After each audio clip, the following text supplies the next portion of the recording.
Hello, hello, hello. This is your boy Irony Boxing coming through with yet another live. This one shall be a little bit different. We are doing a happy birthday tribute to Mr. Ray Allen, one of the greatest NBA players of all time, and certainly one of the greatest shooting guards of all time, for sure. Um, Let me just let everybody know that we are here. 1 second. I put in the survey. There it is right there. Okay, awesome. Uh-huh. Uh-huh. There it is. And right here. Uh-huh. There we go.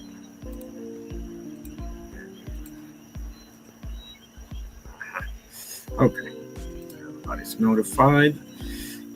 First and foremost, God bless you all. I hope you're all having a great day, afternoon, evening, whatever the case may be. Mhm.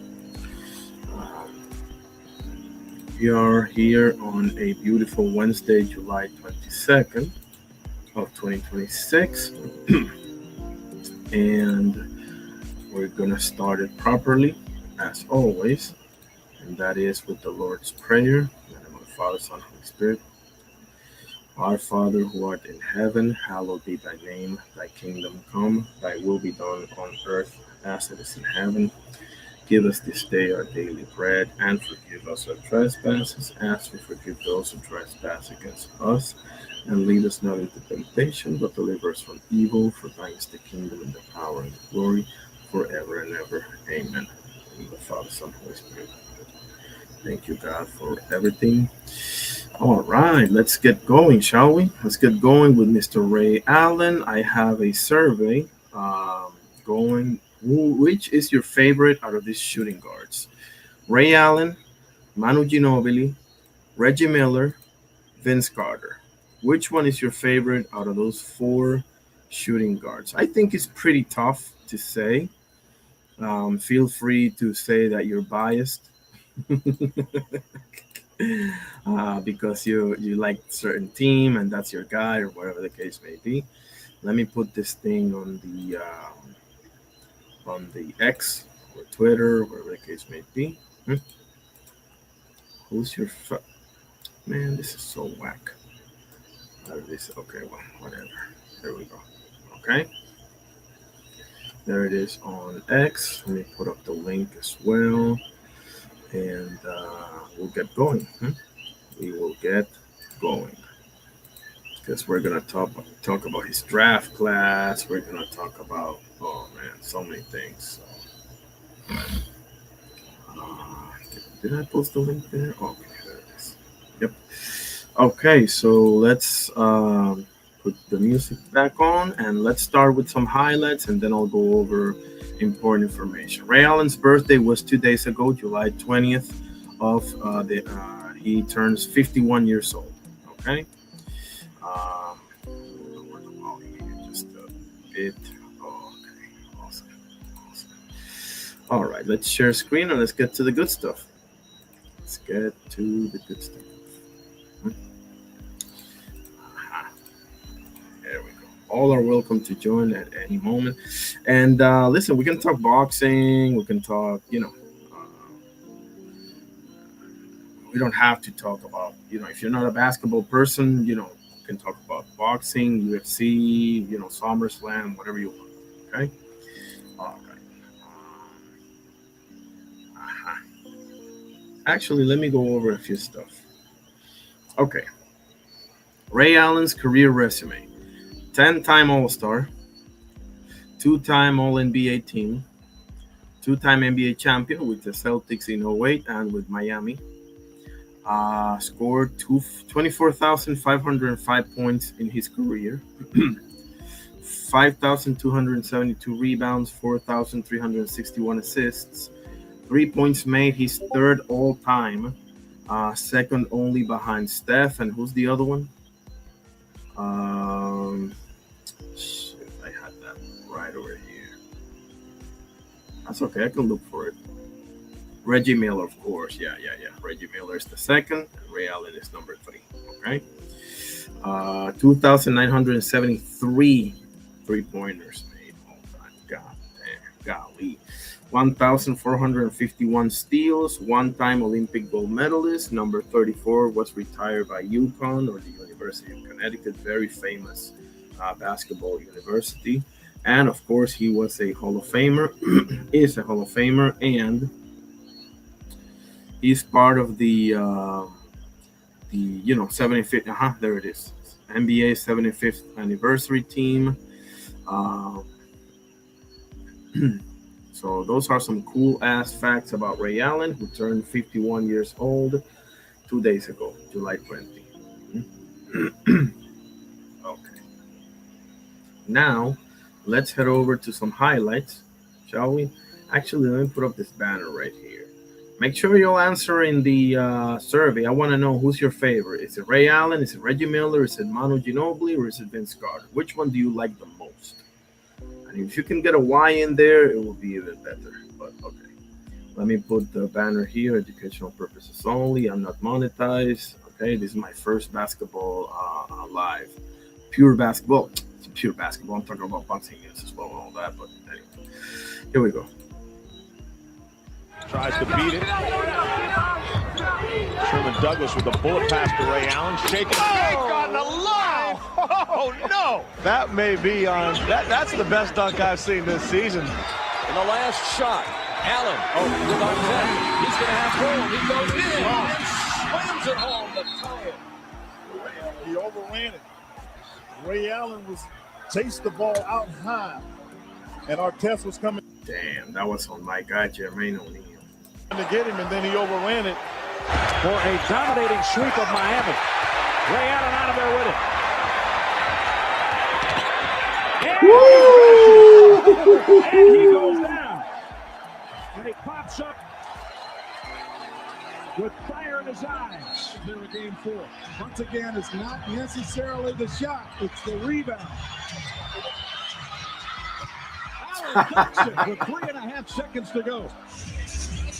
Brady came across to try and block the shot, but Allen just threw it in. What a great individual play by a tremendous player.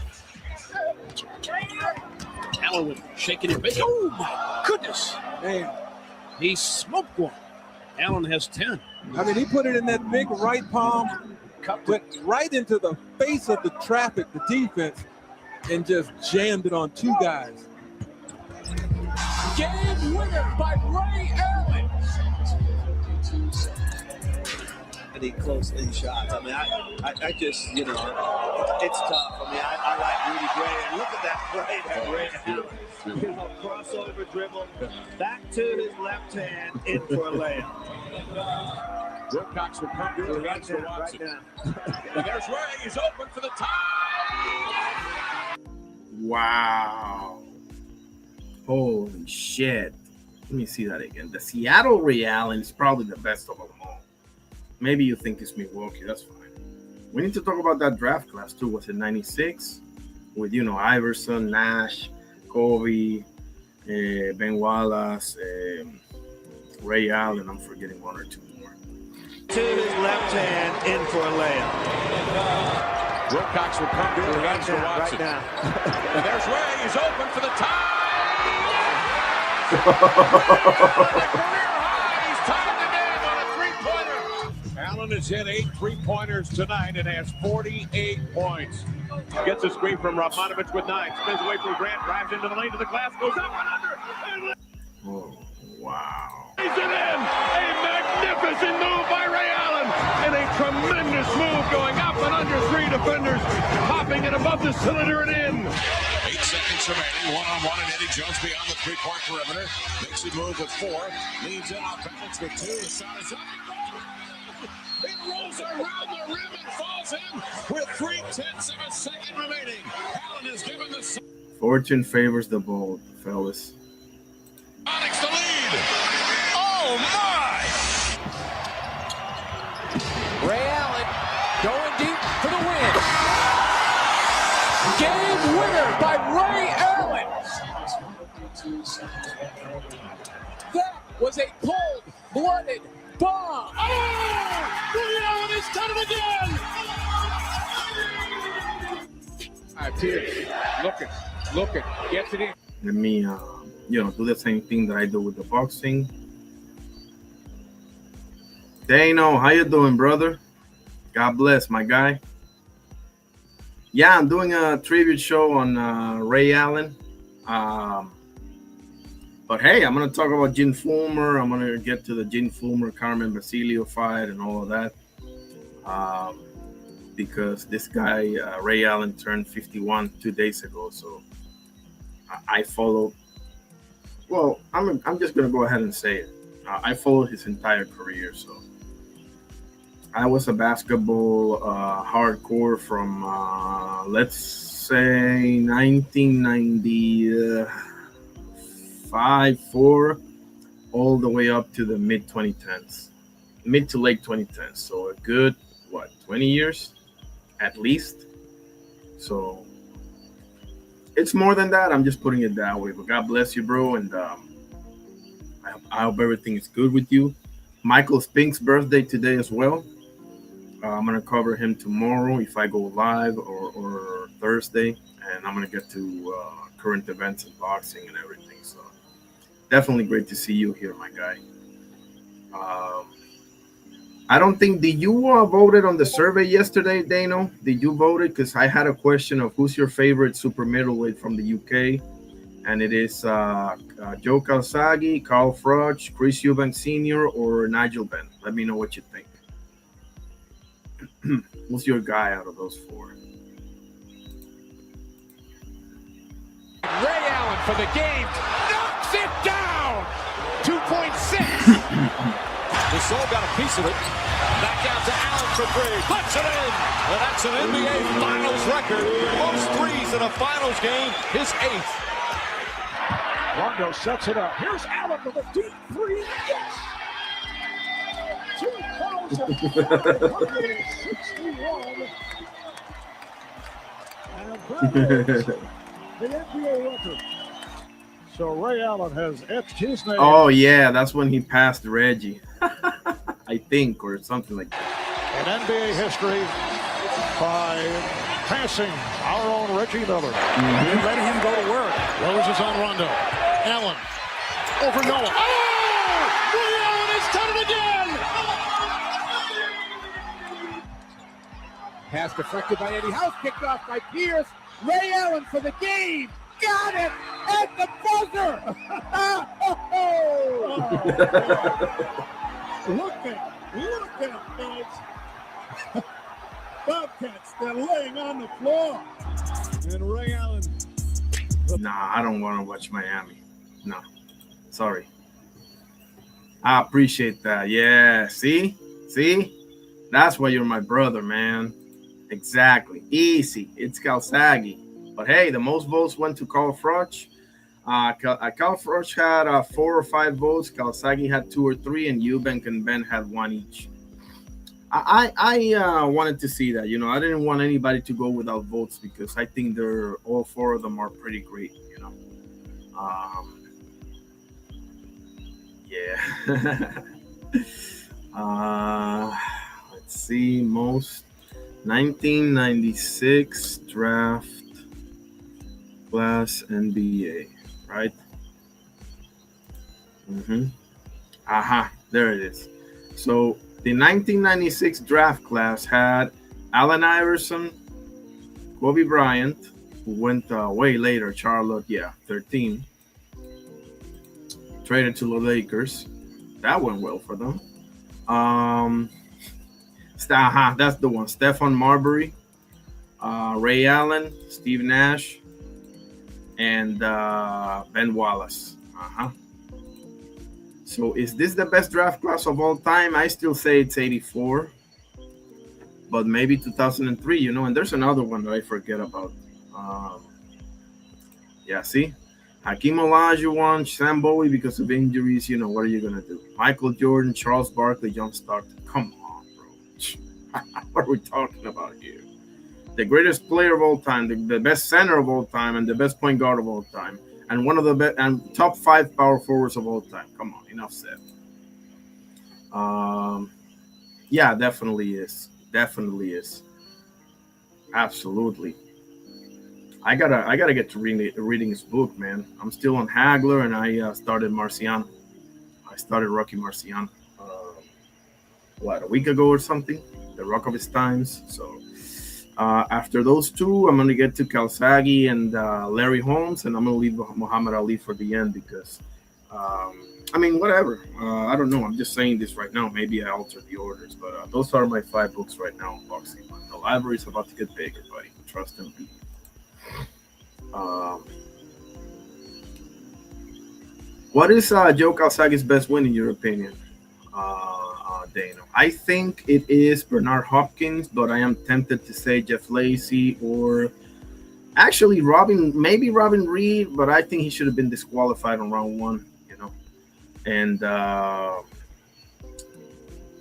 Mikael Kessler is another great win of his. I mean, maybe Eubank is another. I don't know. It's debatable. Richie Waddle is a good win. I mean, I don't know.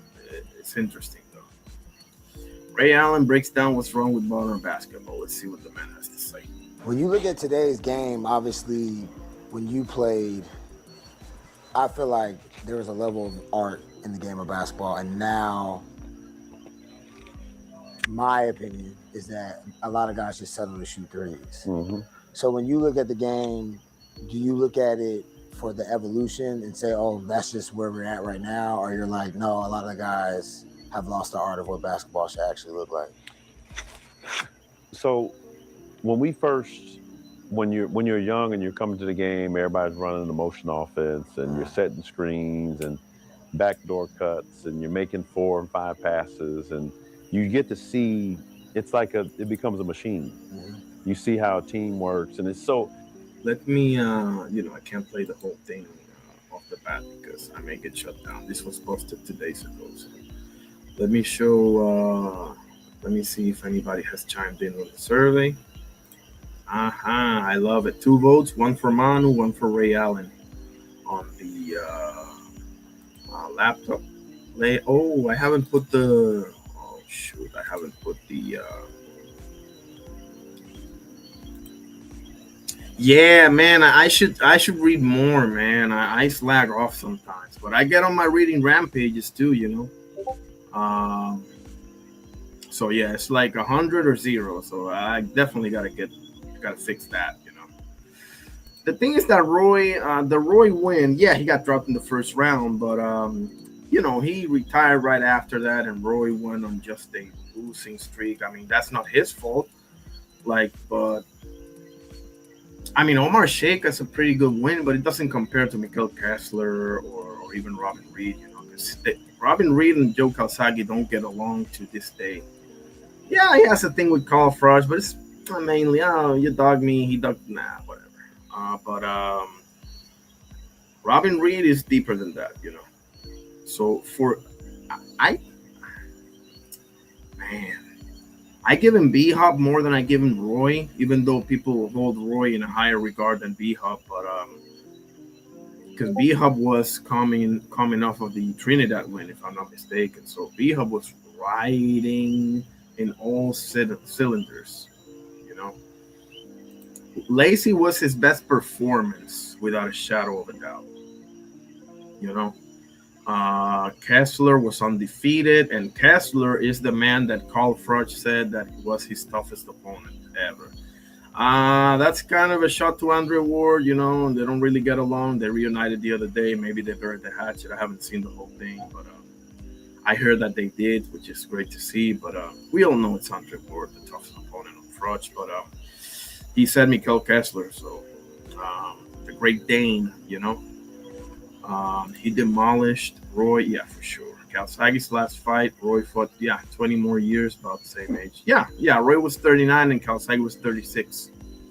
But the thing about Joe Calzaghe that people need to remember, because they love looking at his resume and, they think that only Americans can retire undefeated for some reason. But they look at his resume and they say, oh, this and that and the third. You guys need to understand that Joe Calzaghe was told by a doctor when he was like 17 or whatever, or 16, that he should quit boxing. He'll never be a professional fighter because his hands was so messed up. you know. Saki Obika, good win, but it's like Byron Mitchell, you know. Byron Mitchell, you know, he got dropped. He got back up and gave a Rocky Marciano moment, right? Got back up and finished the guy. So that's true. And Eubank, people love to say, well, he retired 2 fights after that. Well, I mean, also that wasn't supposed to happen. He was supposed to fight Steve Collins, and Steve Collins ducked him. Actually, you know what? Let me show. Because people would just talk, you know. Collins. Because Eubank called him to his You all need to watch this sit down, because this is Calzaghe right here. This is Eubank. This is Roy, and this is Steve Collins. But Steve, what an interview this is! My God, anything goes with James English. Where is it? Eubank calls out Eubank, Steve Collins. He made Steve Collins leave the set because he called him out. You know, why didn't you fight him? No, that's not it. The gloves are off. Calls out Steve Collins or something like that. I'll find it. Man, I can't believe I can't find it right now. Steve Collins leaves. Or maybe Steve Collins leaves, or maybe Steve Collins, Joe Calzaghe, or something like that. Warrior. You only to watch this. Actually, let me put it here. So anybody wanna, you know. Link to the interview that exposes Steve Collins ducking Joe Calzaghe. Okay? Because all of them are sitting right there. Okay? All of them. B-Hub for sure. Yeah, that was a split decision too. That was that was a hard ass fight, bro. Roy Jones, B-Hub, great, but Calzaghe, invincible mentality, bro. People don't realize people don't know the stuff about him. When you know about him, you realize, holy shit, you know. Instead of thinking that we're all crazy, Calzaghe don't say shit, and he beat up everyone there. Yeah. The only time he said shit is when B-Hop went, I'll never let a white boy beat me, and he told him, if you fight me, you will lose, bro. And he fought him, and he lost.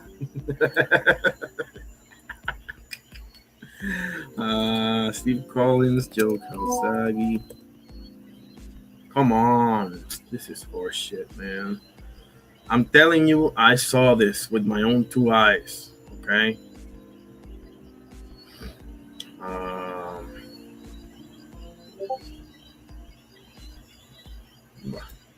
I don't know. We'll get to that later. Let's see what Fight Hub has to say. Okay, we saw some stuff of Ray Allen. We may come back to it. Oh, let me put the link on the X. You know, here comes one of them. Here comes one of the Joe Calzaghe. Yep. Who's your favorite super middleweight out of the UK, Oscar? Joe Calzaghe, Carl Froch, Eubank Sr., or Nigel Benn? Go ahead, spit it out. Yeah, Calzaghe, the guy that whooped Roy's ass and B-Hop's ass and Eubank's ass and Kessler's ass and Robin Reed's ass and Richie Woodall's ass and Byron Mitchell's ass and, you know, that guy.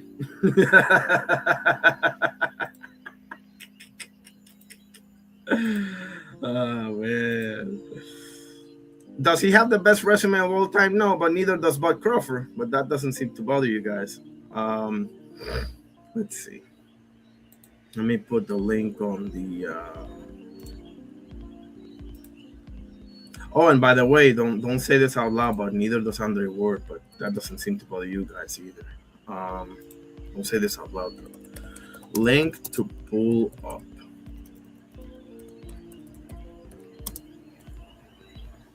Hold on, shit. Excuse me.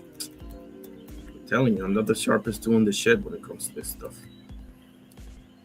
Why don't you pull up, homie, huh? Why don't you go ahead and pull up, huh? If you can, I mean, obviously. Neither. The closest be Nigel Benn. Come on, bro. I mean, yeah. I mean, there's no bad answer. No bad answer whatsoever. Dano says, Kawasaki never had no one but his dad, and in Wales he was limited and has destroyed, but he still conquered all. Yeah, they don't know him. They don't know that, Dano. They don't know that. You gotta understand something, Dano. The American way of analyzing something is to go over the headlines and not even dip an inch of your toe into the pool. They just go over the headlines. They say 46-0. You know, Roy was past his prime. Bija was past his prime. You know, because Canelo was not past his prime when he fought Bud Crawford, right? He wasn't past his prime. No. That was, you know, that didn't happen. No, of course not. And Mikael Kessler, who is that? Who is that? Is the guy that Carl Froch said was his toughest opponent in his career. That's who's that. You know, I'm sorry, but the rest of the world does exist, you know. Newsflash for my American brothers and sisters. The rest of the world does exist, you know, whether you like it or not. Oh, I'm ready today, bro. I'm ready. Slide counter, how you doing, bro? How you doing, brother? Always great to see you, my brother. That's my guy right there. Real wrestling heads in the house. What else we have? No one wanted a piece of Kawasaki. He was dangerous, glow of invincibility, like no fighter in history. You know, another thing that they love to blame that on him about Carl Froch, right? Okay, let me show you Frank Warren.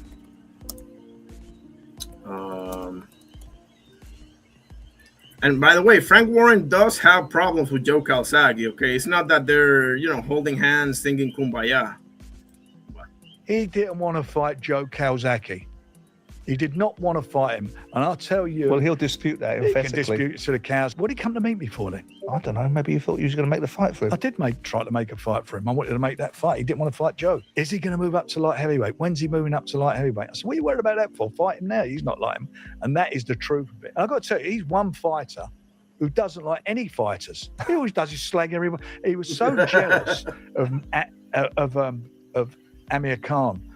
He fought in Nottingham. I remember this. It's one reason he don't like me. I know that.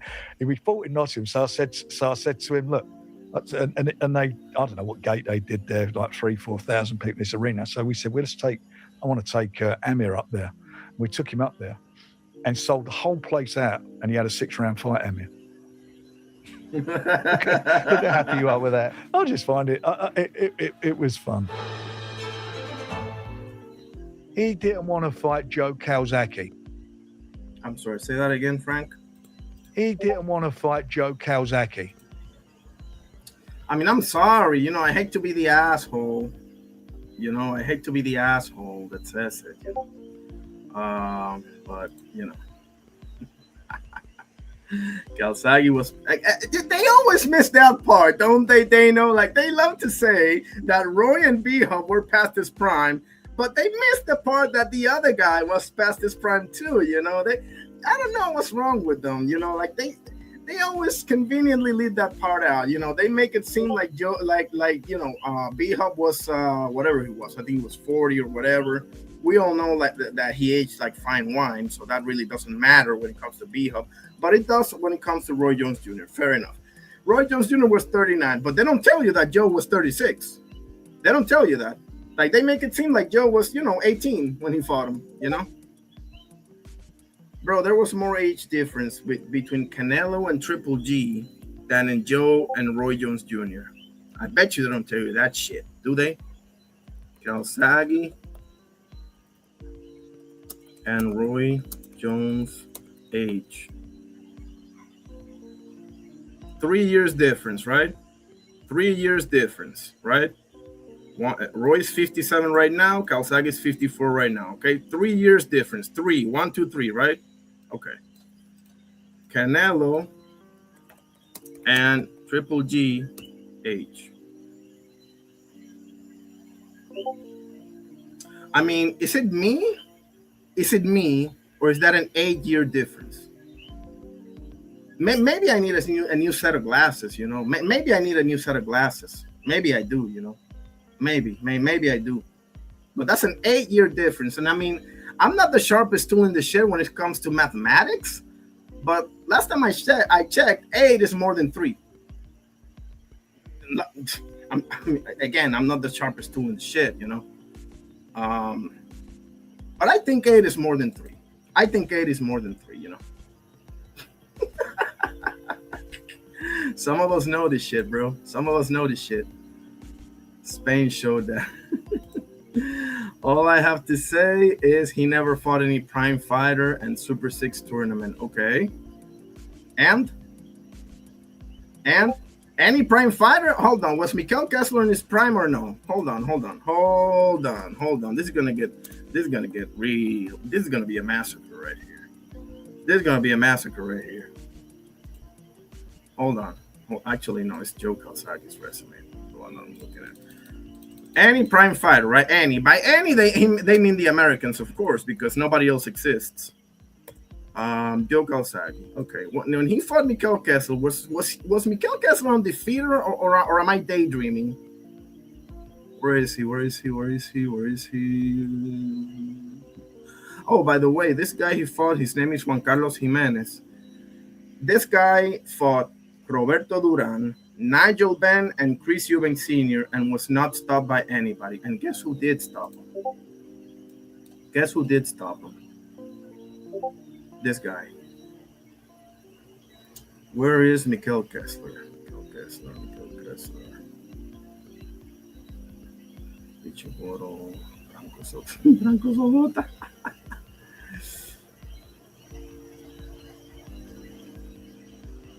Robin Reed, punk ass, bro. Split decision, my ass. Omar Sheikha with 1 loss. By the way, Roy fought him too, you know, before you say he was a nobody.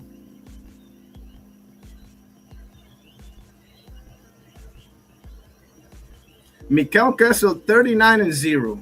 I mean, I'm sorry, but I don't know. That seems like a pretty impressive record to me. I don't know. Mikkel Kessler with 39 wins, 0 losses. That sounds to me like he was in his prime, you know? I mean, I don't know. Maybe I'm daydreaming. And Jeff Lacy was 21-0 with pretty much 100% knockout ratio, but that's too easy, right? That's too easy. Mikkel Kessler 39-0 and he never fought any prime fighter. Yeah, okay. And I'm from Sweden.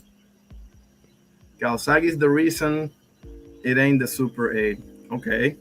And Dano says, so you wanted him to fight until, you know, he got beaten. That's what. Oh, okay. I'm following your logic. Okay. Dano says, Calzaghe walked into the ring like I'm the boss. I kill everyone. Yeah. The career that wasn't even supposed to happen, fellas. Like, they don't realize this stuff, bro.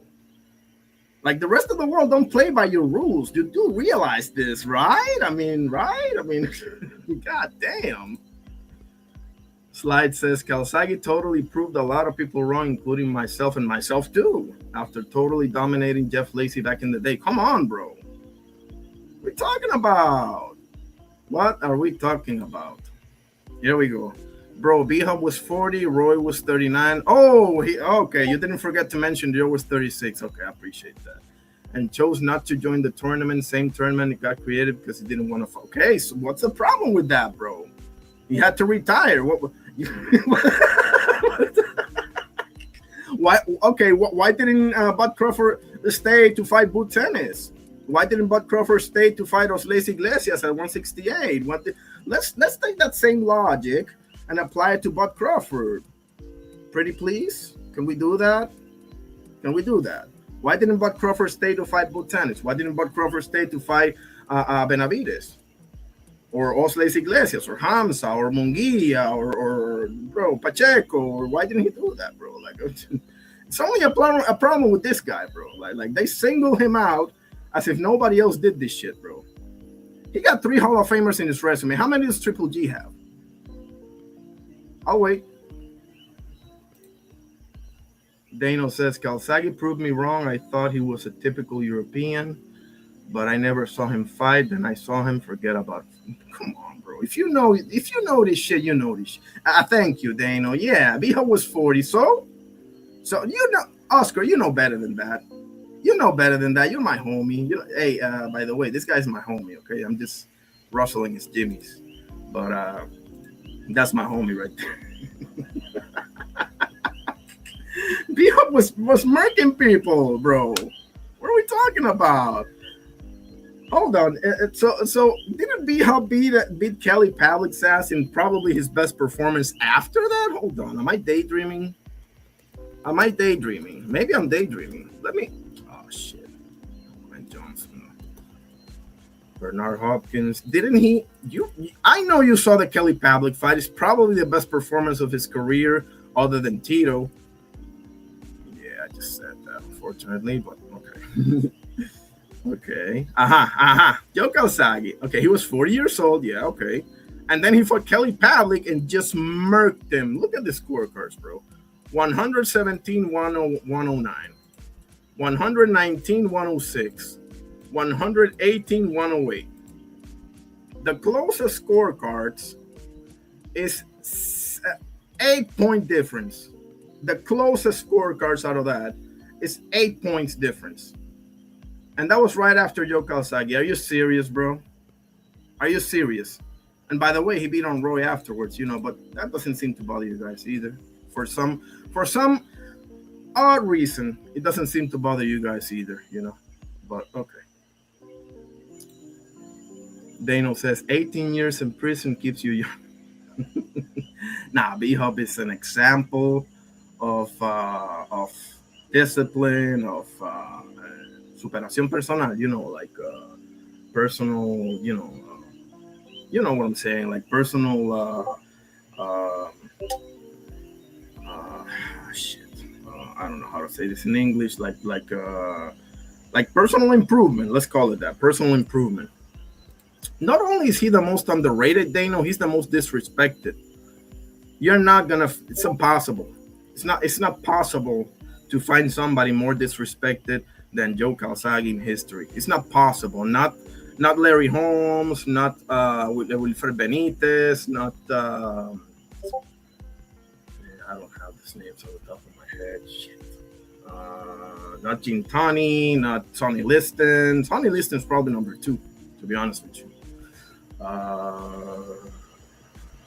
Who else? Something like that. I don't have the names right now. Oscar says, so you're saying Calzaghe had to retire, yet you give him credit for a 40 and a 39-year. You're damn right I give him credit, because I know better than just to read the numbers, bro. I know better than that. You're not going to get me on that, bro. I know what B-Hub did afterwards. On Roy, you have a point, but it's not like he held a gun to Roy's head either, and they both dropped them the first round, so they weren't that much of a past their prime as you're making it seem to be, is it? Like, it was a split decision, bro. It's not like he beat him 12-0 and was just, dancing in there or something like that, bro. That, like, the B-Hub fight was a split decision. You do know that, right? Like, it wasn't like they were in a wheelchair fighting with him, like, come on, bro. Let's be serious. Let's be serious. If you don't like the guy, tell me, listen, I don't like the guy. I don't like people from Wales. I don't like Italians. I don't like his hairline. Actually, I cannot defend that. I don't know. Just throw it out there, bro. Get it off your chest. Tell me the truth. I don't like the guy. End of story. He came, he saw, and he conquered. Get over it. Dano says, great man, B-Hub clean. Oh, come on, bro. B-Hub is an example, bro. Yeah, he threw the Puerto Rican flag on the floor. I never forgot about that, but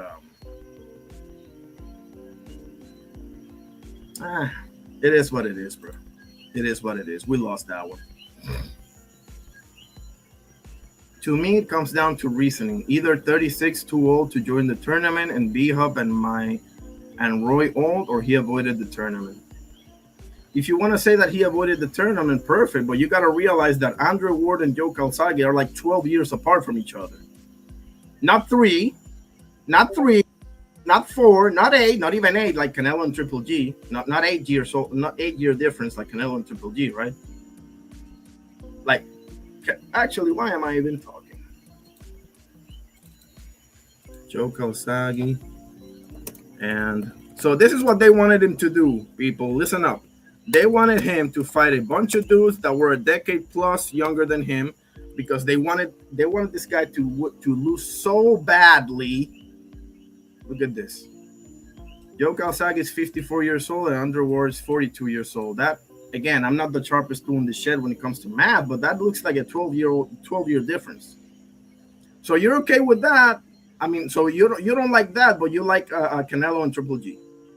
Okay, I'm following your logic, bro. I am following your logic. That's what I'm doing. Dano says the birthday boy is one of the most underrated Michael Spinks. Maybe you got a point, but I think people hold Leon Spinks in a higher regard than Michael. That's one of the issues of the siblings and whatever, but yeah. Oscar says Lennox was pretty disrespected. Yeah, but not nearly as much. Hagler, maybe. You have a point there. The Hitman, the Tommy Hearns, let me think. Because of the Iran Barkley thing, I mean, maybe. I gotta look into that. That's interesting. But Lennox, yes, he was disrespected, and he was ducked by Riddick Bowe. That's no doubt about that, right? He threw the belt in the trash and this and that, but not nearly as much. He still has some wins over Tyson, over Shannon Briggs, which was probably his best performance, over Tyson, over Holyfield, he spun the block on Hassan Rahman and Oliver McCall, and not nearly as much. Hagler, you do have a point, because Hagler was not only disrespected, I mean, he was blatantly robbed, bro. Against Vito Altofermo 1, against Sugar Ray Leonard, if you ask me, against what's his name? They called a knockdown on him versus Roldan, which is a joke if you look at it. Anyway, but he was Lennox was pretty disrespected, and I spun the block on Lennox actually, and on Canelo too. I guess I don't know. Let's see. Dano says shouldn't have been split. Calzaghe beat B-Hop solid. Black American lady gave him. I mean, that was a close fight, bro. I don't know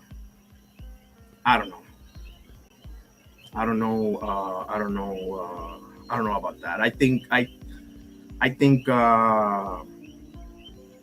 don't think it was unanimous. I can see a majority, but I'm okay with it being split, because that was a fight. That was a tough fight to score, man. Tough fight to score, in my opinion. It was a chess match, man. It was a chess match. Dano says Arguello top underrated. Nah. Doesn't get to Calzaghe, bro. Because Arguello does have very valuable wins for Juven Puas Olivares versus Alfredo El Salcedo Escalera. Well, maybe because of the Aaron Pryor, maybe because of the prior fights, maybe. Yeah, maybe. But I still put Calzaghe number one. Nobody, bro. People look at his career and don't take the time to actually learn about this guy. And I'm not saying you have to do that, that's not a requirement. But when it comes to this guy, as with others, there's way more than meets the eye. People need to realize this, bro. Now, to be fair, Oscar here did say that he's a Hall of Famer. He just doesn't put it in the top tier. And I don't necessarily disagree. We can, that's fine. But they make it seem, bro, like he, picked and choose. And nah, bro, don't give me that crap.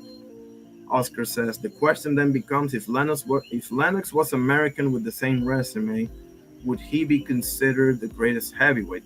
Well, the problem with America is that American has so much history, particularly in the heavyweights. I mean, Joe Louis had how many title defenses in a row? I think it was like 23 or 24 or 25. How many title defenses did Joe Louis have? The other day I saw a channel, 25 consecutive successful title defenses. And this is just Joe Louis. You go to Muhammad Ali, you go to Mike Tyson, you go to Rocky Marciano, you go to George Foreman, I mean, it's when it comes to American, bro, like, and heavyweights, forget it, man. Forget it. A lot of great heavyweights don't make the cut, bro. Tommy Morrison doesn't make the cut. Ken Norton doesn't make the cut. Ernie Shavers doesn't make the cut. My God, I forgot about Larry Holmes. Can't believe I forgot about Larry Holmes. Floyd Patterson. I mean, the list goes on and on. I mean, America is the house of heavyweight. Not right now, but historically speaking, is the house of heavyweights, bro. But I'll tell you this, Lennox will probably be top 5. Lennox will probably be top 5. I got Ali, Tyson, Lewis. The problem with Marciano is I don't see Marciano as a heavyweight. He wouldn't have been a heavyweight today. He would have been cruiserweight, maybe even like heavyweight, you know. The same with Jack Dempsey and Jack Johnson and several others, you know. Not to mention Gene Tunney and Jack Sharkey and, oh my goodness, like many of those way back in the day heavyweights would have been at best cruiserweights today, probably like heavyweights. So that's my thing when it comes to Rocky Marciano, you know. That's the only thing. That's another guy they love to pick on, you know, another Italian, just saying, but we'll get to that in another show. I need to read his book first. Dano says, Emmanuel Stewart said, doing the commentary, Calzaghe won definitely, and Calzaghe wasn't at his best. Absolutely. No, I mean, I'll watch it again. Dano, for sure. I'm not about to sit here and argue with Emmanuel Stewart either. That man, rest in peace, right? But that man has forgotten more boxing than I'll ever know, obviously. But yeah, I mean, right. Yeah, that's another thing, man. I've had to swallow that pill a couple of times with Mike Tyson because I love Tyson, man. Love him. But that's the truth, man. That's the truth. He never beat a prime great heavyweight ever because Michael Spinks wasn't really a heavyweight, and Frank Bruno was solid, but not one of the greats. And the same for Razor Ruddock, and the same for, Call the Truth Williams, and whoever else you want to mention, right? Like Bruce Seldon, and I don't know. The son of Frazier, Larry Holmes was way past his prime, obviously, as well. So, yeah.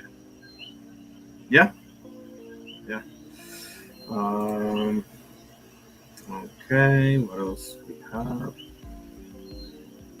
Oh, yeah, show some stuff about Ray. Did I put the link in the X? Let me take a look.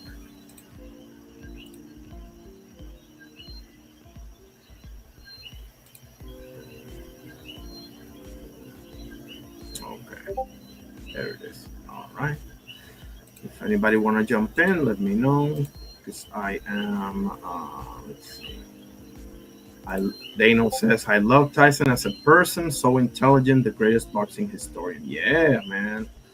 Listen, the thing with Tyson, bro, and a buddy of mine put me to task on this the other day, so I got to review my research. But the thing with Tyson is, as I've always said, he, the old man passed away, you know, Cus D'Amato, and Don King took over, and it all went to shit from there, but went to prison and all that, so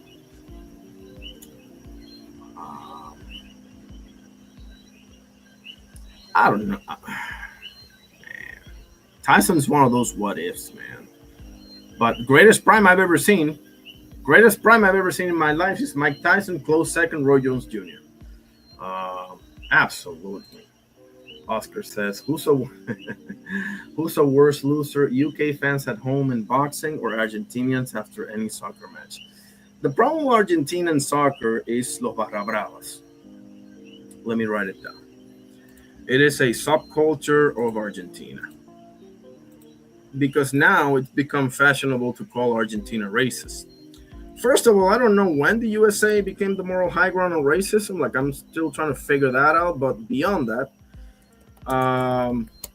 No, Argentina's not racist. Sorry. It's called Los Barras Bravas. That's a subculture of Argentina that son las fuerzas de choque político. You know, like they're backed by corrupt politicians that make sure that they don't go to jail, make sure that they can run amok and do whatever they want. That's why when I went to Argentina in December of 1999, and this was almost 30 years ago, right? My father did not allow us, by us I mean me and my sister and my mom, of course, to go to the stadium to watch a game. We wanted to. We were aching to go to the stadium to watch a soccer game. Whatever. His team is Racing Club de Avellaneda, but he was adamant in saying no because he knows what goes on over there. So unfortunately, there is a subculture in Argentina which is called Los Barra Bravas. There's a million documentaries about them on YouTube that give Argentinians a bad name. Now, they don't speak for Argentinians any more than the boys with the 3Ks speak for Americans, right? So we need to separate things. Oh, they took in Nazis after World War II. Yeah, and who do you think created NASA in the USA? But to answer your question directly, it's because of the Barra Bravas, and without a doubt, it's Argentina. And that's something that I don't like. They're my people, and I'll defend them to the end of time. But I also gotta call shit out when I see it, bro. We can talk about it. We can talk about it. I don't mind it because I know you're coming. I know you know football and everything, but you may or may not know Argentina as I know it. So I can shed some light to you, or we can meet on the Discord afterwards or whatever. Yeah, I've heard that before. Operation Paperclip. Yeah, I've heard that before. It's been a minute since I've seen any politics or military history videos. Actually, I gotta get to those. But yeah, I think Argentina is misunderstood. There's a huge colony of Cabo Verde over there. There's a huge, yeah, their history is not the best. Neither is the U.S. or the English, but you know we don't bring that up all the time. So you know, and no, their president does not speak for them any more than Trump speaks for you guys either. So every community, every country, every race, every religion, every whatever you want to put it, has their idiots and has their people that give them a bad name. That's cold hard fact of life, bro. Nationality, ethnicity, race, country, religion, political affiliation, whatever. No, nobody's safe. Nobody's safe from evil. So, but that's their name, Los Barra Bravas, you know. So unfortunately, they will, you know, start fights like they did with the Algerian fans. They will do shit like that, but they are not real Argentinians. No son argentinos de verdad. I said it. Okay? And if my father was here, he would tell you exactly the same thing. They're an embarrassment to the country. Because that's the truth. Now I need to show you guys something because just to drive the point home, Dano, make sure you stay tuned. Give me 1 minute. I'll be right with you.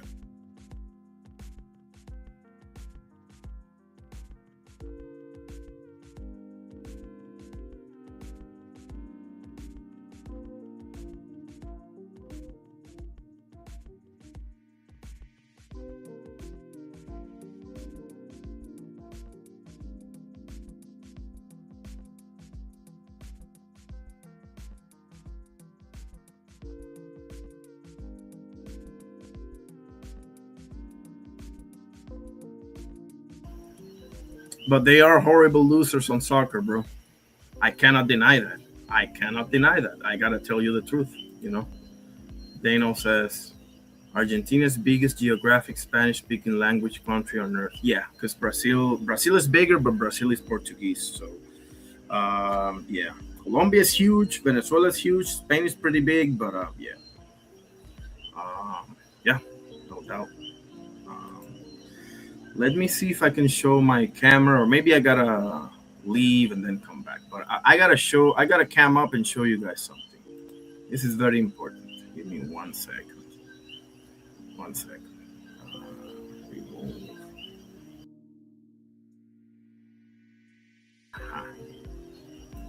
Is this mic cam? How do you turn on the? Do I have to like leave and then? Whatever. Okay.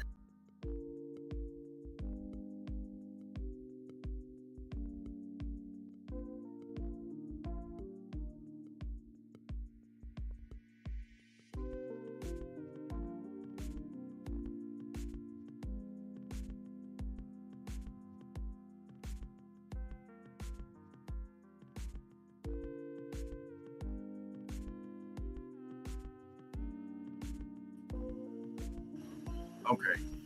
You guys see me, right? You guys see me? Because I have to show you this, right? This is the book that I have on the man, right? Joe Calzaghe. No Ordinary Joe, right? That's what it says. Okay. Now, I gotta show you this. Who does it say right there that wrote the foreword for the book? Who does it say? I mean, maybe I'm blind, but maybe I'm just blind as a bat, which I am, but that's, there. But it seems to me that it says Sugar Ray Leonard there. Maybe? Or am I daydreaming here? Does it say Sugar Ray Leonard there? Right?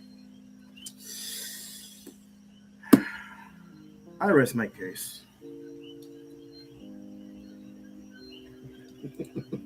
I mean, I ain't gotta say shit else, do I? I don't have to say shit else.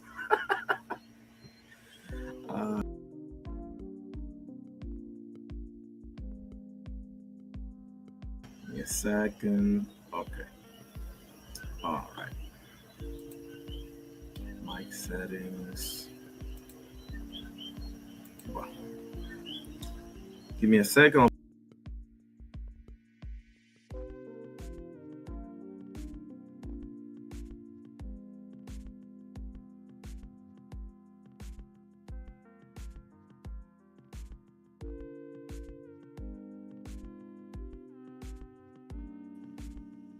So, with that being said, I hope, even though I'm not holding my breath, I hope we can, put this one to bed.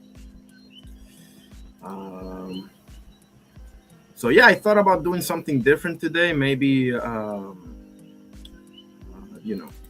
show about Ray Allen. I show some highlights and everything, but I don't follow basketball as I used to. So let me pull up some.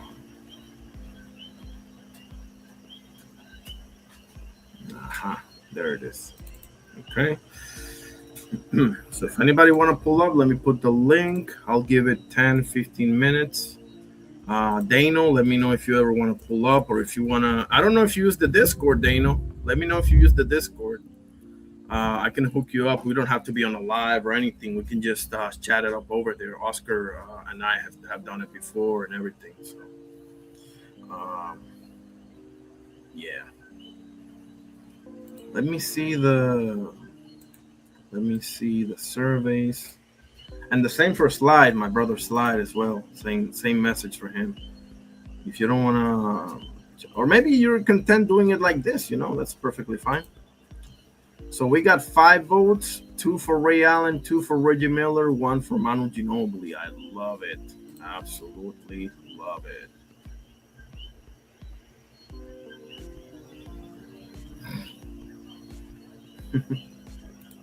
Dano says, I got to get up with times I'm learning. Yes, sir. But anytime you want to, bro, just hit me up on one of those comments on the posts. And if I'm available, we can chat it up for whatever minutes,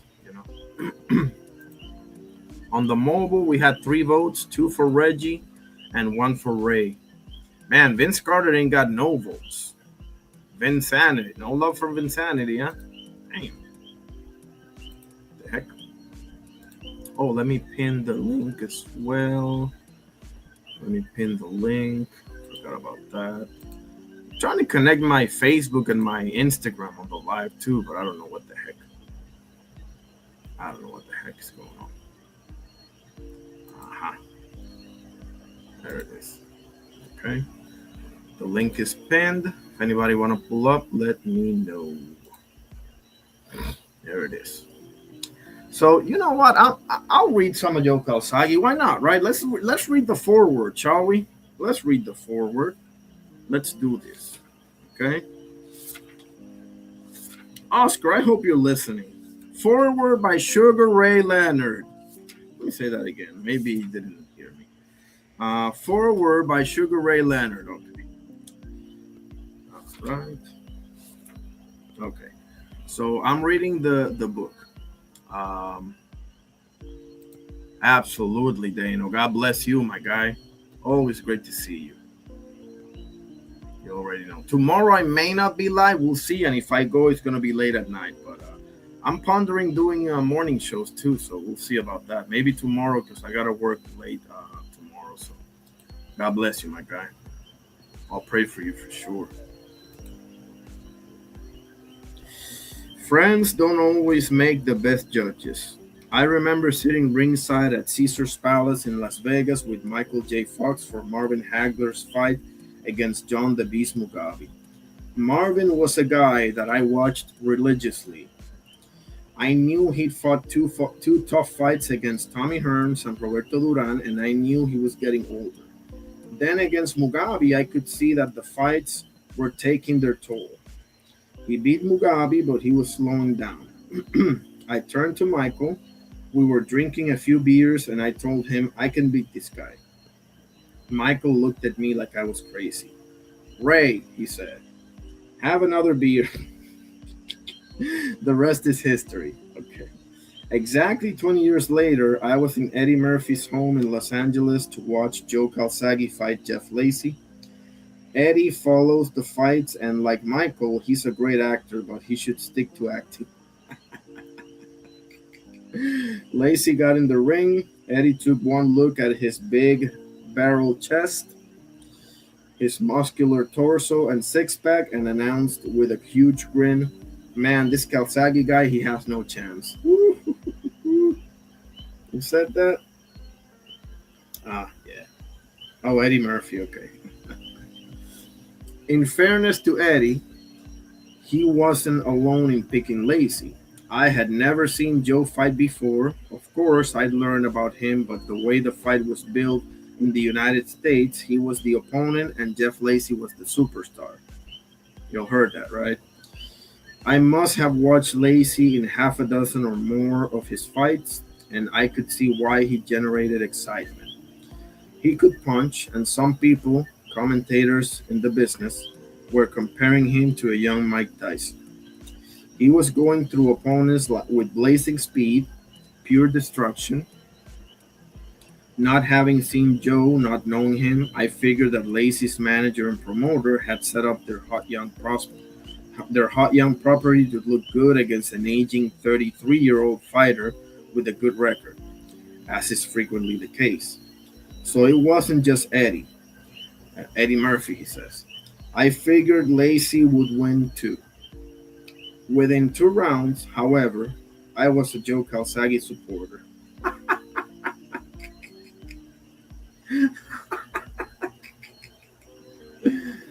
I was stood up in front of the TV shouting, wow, holy shit, look at this guy. This Sugar Ray Leonard talking, fellas. This Sugar Ray Leonard talking. The performance he produced was amazing. It was artistic, a demonstration of pure boxing. Joe would have beat anyone with that style, that mindset. What he performed was a boxing clinic, masterful.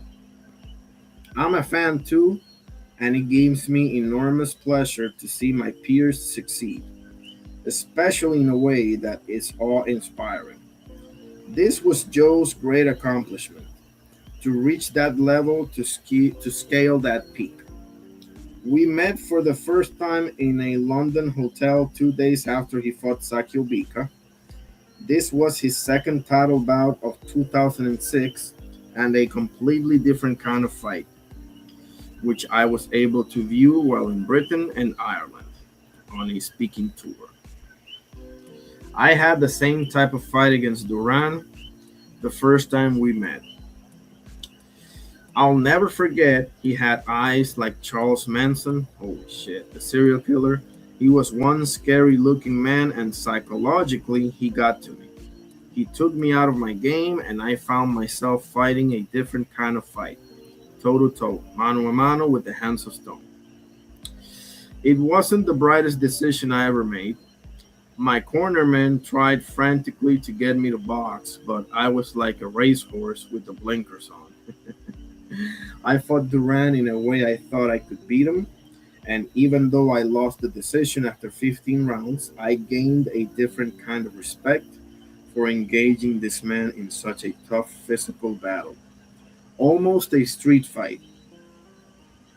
That's true. I remember that fight vividly. That's Leonard Duran won. We fought 3 times in total. The second time I humiliated him and he quit. Yeah, the no mas. The third time I had 60 stitches after the fight, 20 inside my mouth. So Joe coming out against Pika with only 6 stitches around his eye did pretty well.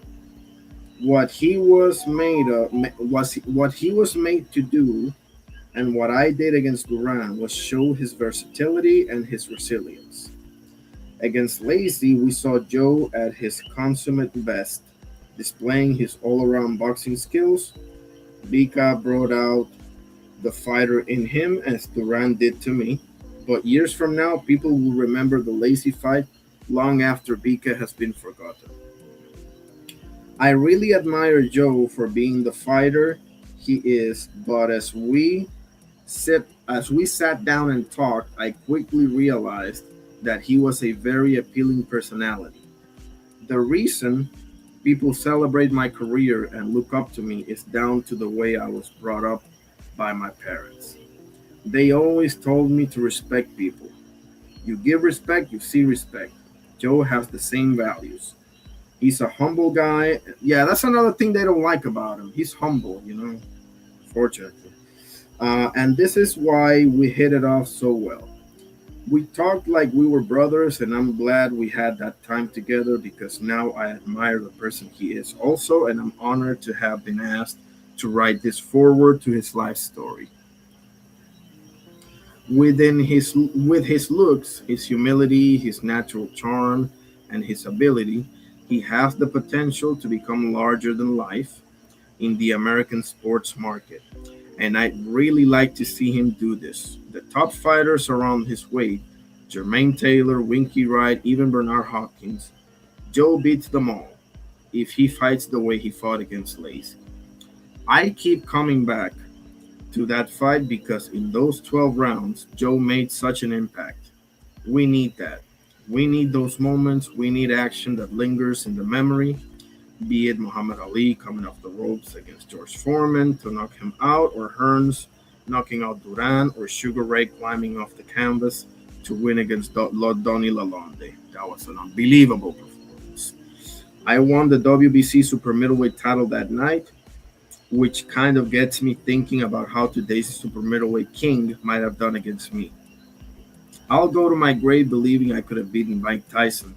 So Joe and me, even Eddie Murphy and Michael J. Fox could tell you the winner of that mythical matchup. Right, guys? Oh, man. You know what? Screw everything else. I'm reading this book now. Because I have to do this. I have to do a show about Joe Calzaghe. As a matter of fact,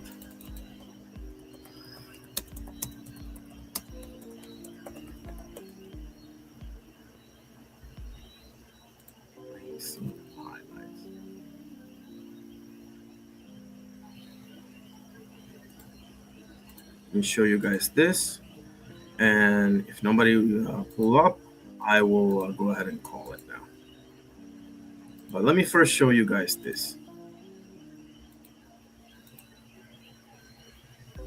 And I bet you people talking shit about Calzaghe haven't seen 5 of his fights. I bet you that, guys. I'm willing to bet on that. I don't even gamble. But I'm willing to bet that people talking shit about Calzaghe haven't seen 5 of his fights. You want recommendation? Okay, Jeff Lacey, Bernard Hopkins, Mikkel Kessler, Robin Reed, and you can watch the Eubank fight. Excuse me. There we go. American Jeff Lacey, who was Calzaghe would face American Jeff Lacey, who was undefeated at 21-0 in a super middleweight world title unification match. Calzaghe would come to fight. In the 12th and final round, Lacey would nearly become another victim of Calzaghe's crushing punches when Calzaghe connected with a huge uppercut that froze Lacey and sent him to the canvas. Calzaghe would face American Jeff Lacey, who was undefeated at 21-0. Okay, let's. Oh man, I misspelled it.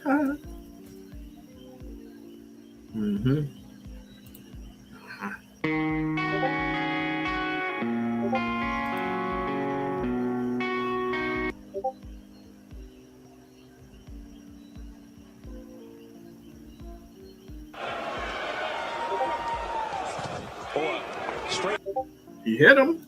Right hand there by Jeff Lacey, and immediately Calzaghe inside, tying him up. That's a heavy right to the midsection by Jeff Lacey. Is doing it here in the first round.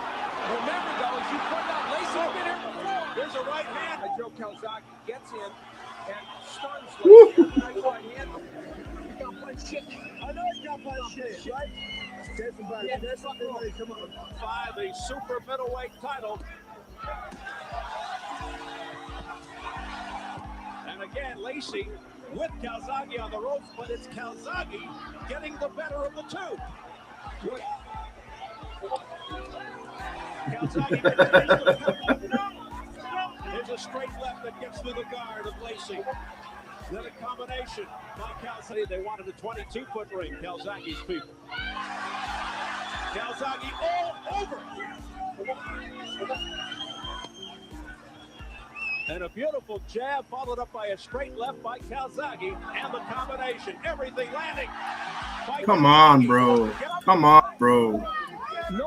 Lacey not active on the inside. I mean, that's what we've come to here. Another flurry by Joe. Look at that. Did you hear that? Bro, for God's sakes. I actually kind of feel bad for the haters, bro. I actually kind of feel bad for him. What was Jeff Lacey boxing record when he fought Joe Calzaghe? Get ready to fall on your ASS. 21-0 with 17 knockouts. I mean, it's getting embarrassing at this point. I cannot lie. Issues. Can Lacey come back? Now there was an excellent jab from Lacey. And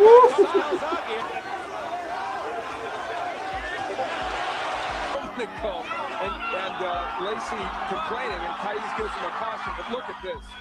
He's got Lacey in trouble in the corner. Holy shit, man. Crowd exhorting Calzaghe. We get in there, but he will pay for that. Nice jab, but yes, look what happened. Once he's inside, instead of him doing the good work, this was the most perilous moment of his pro career. Joe Calzaghe gets him in the corner, lands a couple of terrific straight left hands. The hand speed of this man for a super middleweight, bro, makes no sense. Hands that Luggy's corner was telling Joe to pace himself. Don't get over. This perhaps the farthest notion from the minds of some. Jeff Lacey looks anguished. Frustrated beyond, but tonight it is not there. Confident. In addition to this performance by Calzaghe, who's now climbing around a little bit. Holy shit. It has come to that point. Lacey and his camp have been very, very direct in how they fight. Oh, man. Calzaghe liked it. Now he is showing his mettle. It has been we'll score it. We're used to hearing the right. Toma.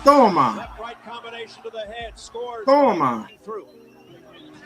And there's that beautiful shotgun jab by Calzaghe. And then a right-left combination by very dramatic here in order to see a turnaround. But it's not the cards, according to Joe Calzaghe, who continues to let go. And say this about Joe Calzaghe. By Joe Calzaghe. How about the conditioning, bro? Keeping up that pace for 12 rounds. How about that, huh? What's the excuse for that one? I'd love to hear that. He will not let Lacy breathe, and Lacy goes down for the first time in his career. Look at the, another thing that they say is that he got pillow hands. Look at that face, bro.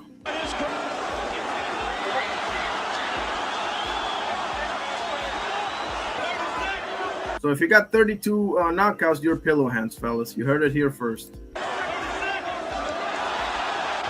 seconds to go, and Calzaghe holds 7, all 3 in favor of the winner, and now the Fuck out of here.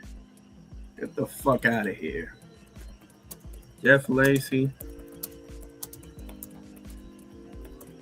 Let me see if I can find this. Reunited, He's flown across the Atlantic to fight Tony Oki in Bristol on Saturday, but for Jeff Lacy, this meeting with Joe Calzaghe was just as important. 10 years on from their super middleweight world title unification fight, the two warriors met in Joe's hometown of Newbridge, South Wales, to talk about their epic battle. Someone always have your number, and I just never, as you spoke about, I never saw myself ever giving up, even if it was stacked up against me. I just kept going and kept going. And that's Enzo Calzaghe. His father, rest in peace, passed away. Can't remember the year now. God rest his soul. One of the best father-son duo of all time, but they'll never tell you that, of course. Kept going forward, and I was thinking eventually, you gotta slow down. You have to slow down. But you didn't.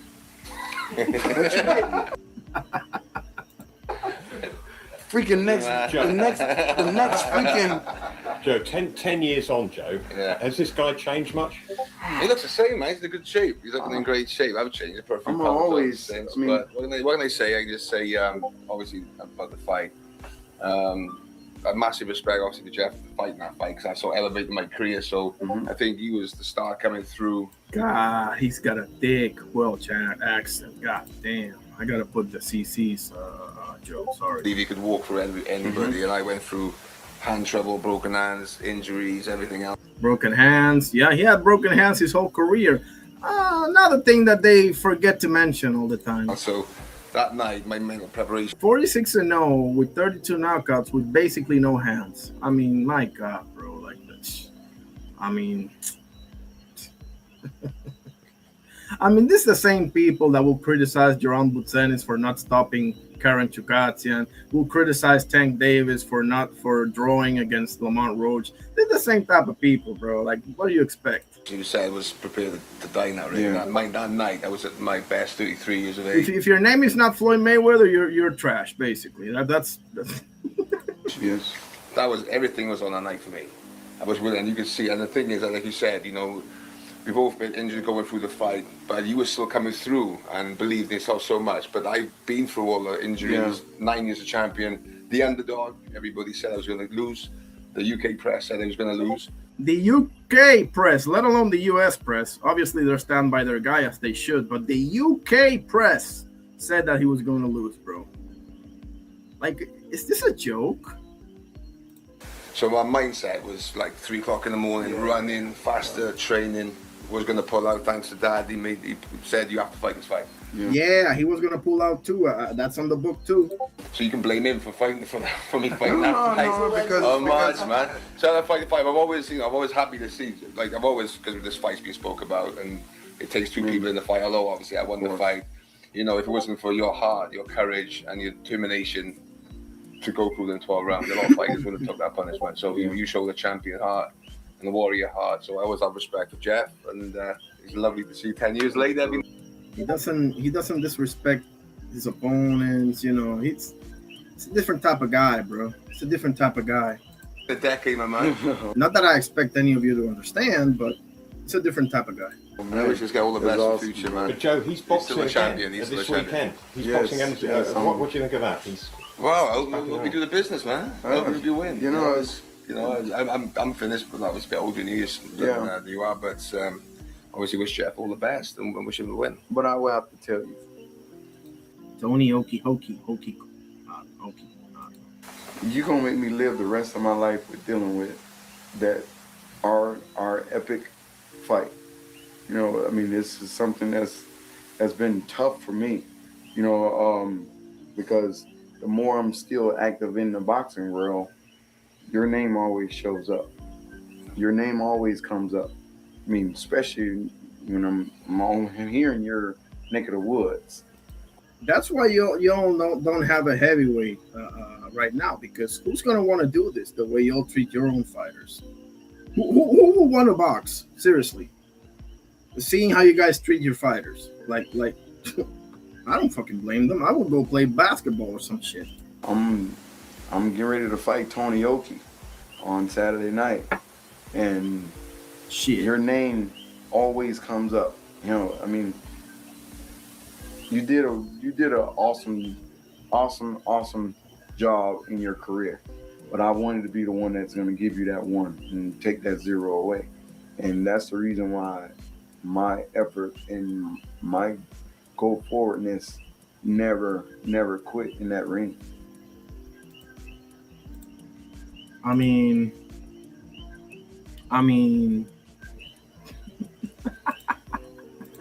that's what I thought. Actually, I'm gonna do a show about Joe Calzaghe. I'm calling it right here, right now.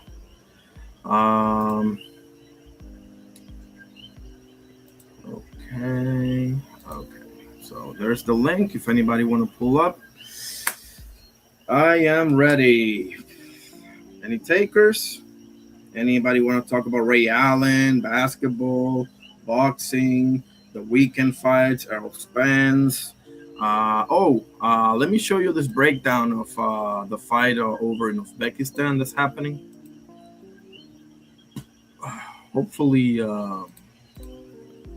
I don't get shut down. This is a Russian channel or Eastern European channel, rather, I should say.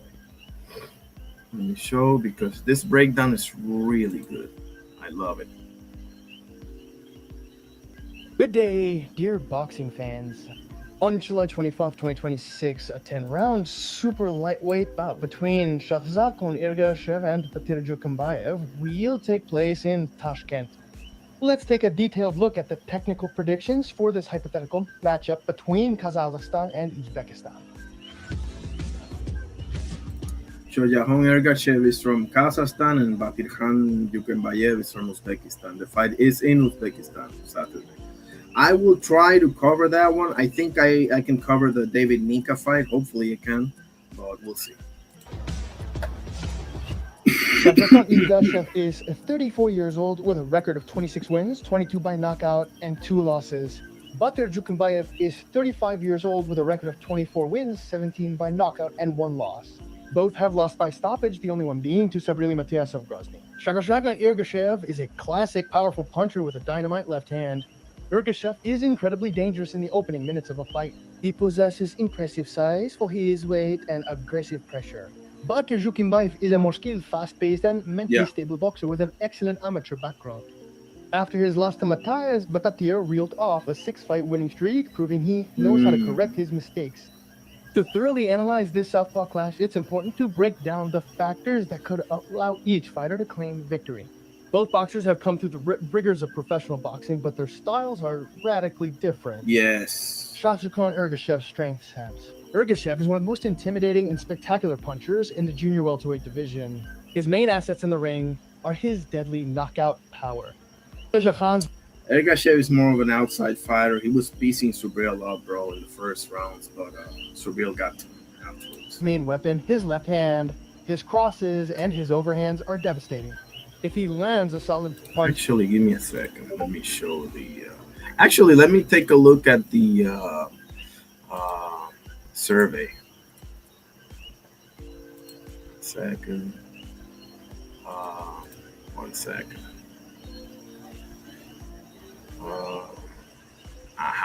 Let's see. 5 votes, yeah. 2 for Ray, 2 for Reggie, 1 for Mono. No love from Insanity, huh? Not so far. And the vertical, let's see.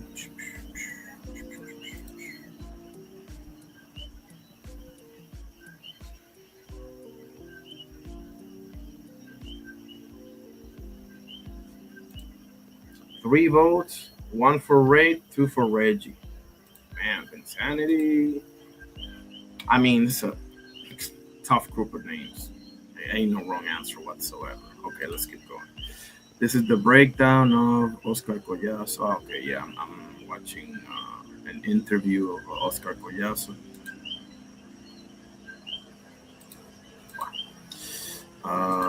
Yeah, here it is. Oh, look, we got the live on open workouts right now. That's going to be interesting. I'll cover that one tomorrow or Friday. To his opponent's chin, the fight is usually over instantly. Size and physical strength.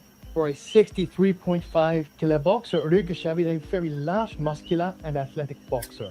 He knows how to use his bulk to literally crush opponents in the early rounds, leaving them with no space.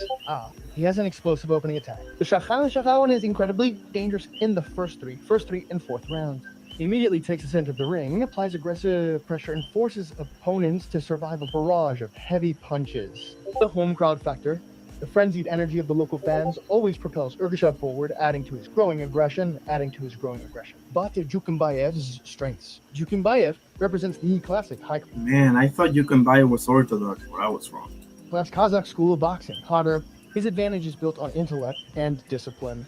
He has a high boxing IQ and an amateur background. Badr is a very intelligent and tactically skilled boxer. He perfectly reads his opponent's intentions and knows how to timely counter, or move away from the attack line. He uses a series of punches and has high hand speed. Unlike Ergashev, who relies on single shots, Zhukimbayev uses combinations. He unleashes fast, stinging series of shots that are difficult to block. He has excellent footwork and maneuverability. Badr is constantly on the move. He doesn't stand still in front of his opponent, exploiting attack angles and dragging them around the ring, forcing them to miss and waste energy. He has stamina and the ability to distribute his energy. Zhukimbayev is comfortable in protracted fights. He easily lasts at a championship pace. Moreover, he knows how to adapt his tactics mid-fight if the initial plan doesn't work. To get the full picture, it's important to clearly understand where each fighter can make a fatal mistake. Both boxers have vulnerabilities that their opponents have clearly exposed in previous fights. Ergashev's weaknesses. Ergashev's main problems lie in the areas of endurance and psychology when a fight doesn't go his way. Shahjahan invests a colossal amount of energy in the initial assault. If his opponent manages to endure the first 4 rounds and force the Uzbek boxer to throw a lot of punches, Ergashev begins to rapidly lose speed and breathe heavily. Yeah, Ergashev is what they call a front runner. You know, he does very well in the first half of the fight. Like, if you want me to give you American analogies, I can give you Caleb Plant and to a degree Zab Judah. Others too, but I can't think of them right now. But those two are glaring examples to me. Obviously, this guy is not as good as they are, right? But it's the same type of fighter in that regard. He exhibits psychological instability under pressure. The turning point in his fight against Subriel Matas demonstrated that Ergashev breaks down mentally if his opponent doesn't fear his punches and continues to advance. Yeah. In such situations, brilliant breakdown right here. Brilliant. Subscribe, like. Loses focus and begins to fidget. He is weak as a second-string fighter. Ergashev is a classic aggressor. He is completely incapable of and dislikes boxing in reverse. If he is forced to retreat to the ropes, his effectiveness diminishes and his defense becomes vulnerable. His attacks are too straightforward. His arsenal relies too heavily on the left cross. When an opponent calculates the trajectory, turning toward Ergashev rarely creates a plan B.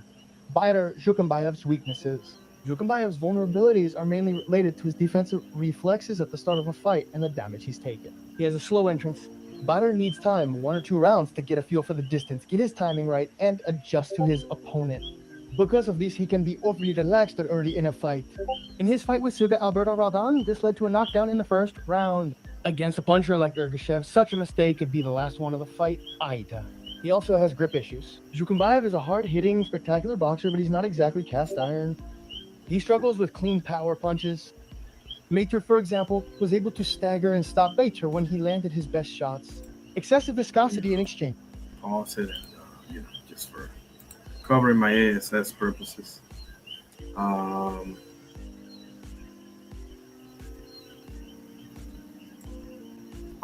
yeah, let's take a look at some of Fight Hub TV. And then we'll come back and finish the breakdown. This is a hell of a breakdown. Errol Spence sounds off on Jamal Charlo fight cancellation. Yeah, man, that was bad. There's Marcos Villegas. Jamal was supposed to be on the card. I'm kind of bummed out that he didn't get a chance to come out here and be a part of the card. But did you speak to him? I would imagine he's disappointed. What would you tell him about him not being able to be out here? I definitely spoke to him. I just told him to just stay focused, stay locked in, stay in the gym like he used to be. Like, all of us need that, just that encouragement and just someone telling us, like, hey, bro, you got to lock back in, you got to lock in like how you used to be. Like, all of us, when we was growing up and, even when we was young pros, we was in the gym 24/7. We was always in the gym, always training, and then, we started making a certain amount and this and that, and then, we started taking a month off and 2 months off. And then we use that as an excuse, we're trying to rest our body and things like that. But keep staying fit, bro. You're going to get another opportunity. It sucks. You can't worry about, stuff that happen. Things happen. Just stay focused. A storm is... Well said, Errol. Well said. Yeah, they should put him over in the Roach card or maybe... You have Scrappy. How you feeling, Zab? What have you been up to? Man, just chilling, man. Just enjoying life, man. The whole world was going crazy when they saw you throwing those flurries of punches. Like, he's coming back. He's looking sharp. Listen, man, like riding it back, isn't it, Zab? Love Zab, dude.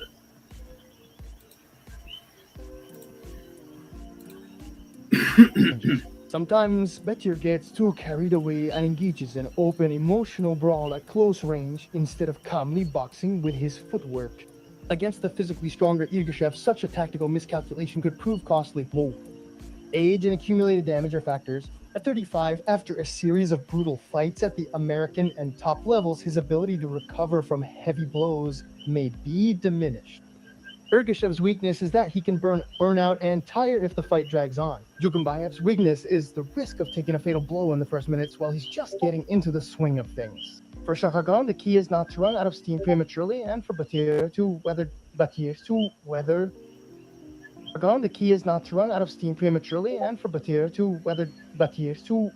the initial storm and not get left. Yeah, exactly. Fight scenario and final prediction.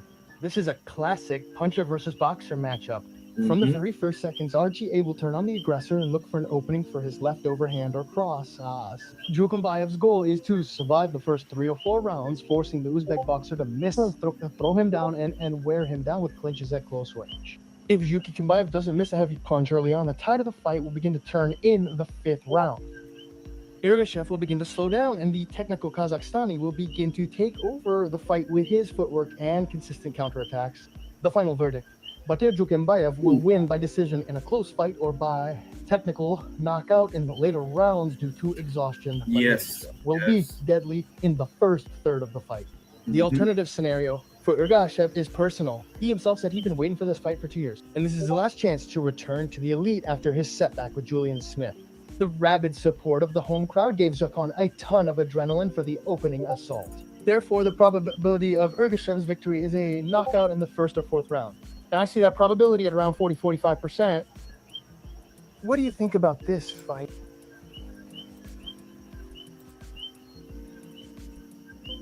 Here is the link. If anybody wanna check out the breakdown by themselves.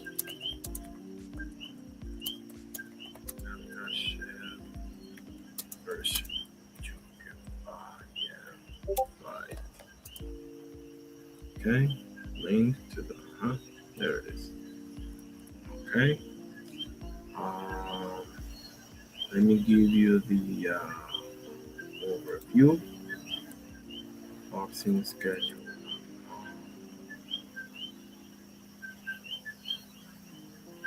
Aha. July 25th. Man, we got so much boxing. I forgot in Saudi they're fighting. Yeah, Josh Kelly and Sachidas and all those boys. What time is this, by the way? Maybe I can cover this one. How to know? Start time. 10 a.m. Probably. I don't know if I can get the main event though, but I can get maybe the Josh Kelly fight. Tszyu or Spence. Yeah, I'll probably be able to cover this one. We'll see. Maybe I'll be in another panel. It starts at 6 p.m. Okay. I got off work at 8, so that's, I believe, more than enough to get the main event. This one I'll be able to because it says it is in Tashkent, Uzbekistan, and it starts at 9 a.m. So I'm guessing they'll fight by noon, maybe less, hopefully less than that. So that's what I'm looking at.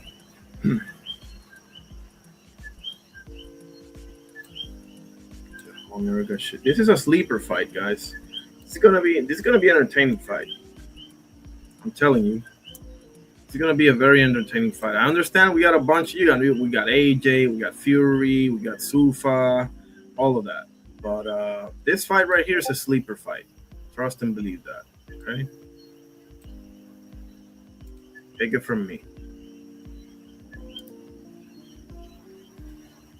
Now, let's see if I can get you the highlights because they both fought and lost versus Subriel, right? So, Ergashev, I think, did a little bit better, but let's see. You be the judge of that. Air highlights, yeah.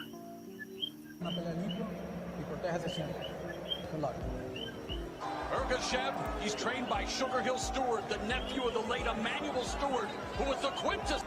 Matias, a volume puncher, he throws idea. He was held to 38 punches in that round. But I mean, the power is right there. You saw it. It starts. Ergashev's like a three-point shooter who lost, but here in round one, tasting the power against Petros Ananyan with a left hook. Possible. And you know, the reason we referenced, of course he did, so we'll see how all this plays. Especially straight, but Matias might not see it. See, he can put punches together and he has power from the outside, especially early. 140 pounds by the ring and acquitting himself. Here he won by 5th round TKO against 8 in front of him. Yes, he's right in front of him, making it a lot for a guy that's walking straight forward. Wow, when we take double jeopardy in round 2. 3 of 9 for the defending champ in the first 3 minutes. Yes, he did that. Body shots are going to keep coming. He didn't do this in round 1. The way to just, he's going to throw that one to the body, pushed. Rattling the noggin of Matias. Ergashev. Yeah, that's something he does so good. 4-punch coming. Ergashev really going to work, putting together these distance. I mean, that's everything for him. That's the key. From his standpoint, he wants to put himself in position to throw. Start working the uppercuts. Smother the punches from. He had over 200, and in the final 3 years of his. But here he's right to land these combinations. Matias yet to get on track. Some shots as well. Yeah, absolutely. He's got himself in the right position. He's going to start throwing more of them now. Body shot, but no, he's doing pretty good. There's the uppercut from moving to his right, leaning in on Matias. Does that? He turns really well to his right, Ergashev. But he's there's another punch. Yeah. Matias to again squared up, peekaboo. But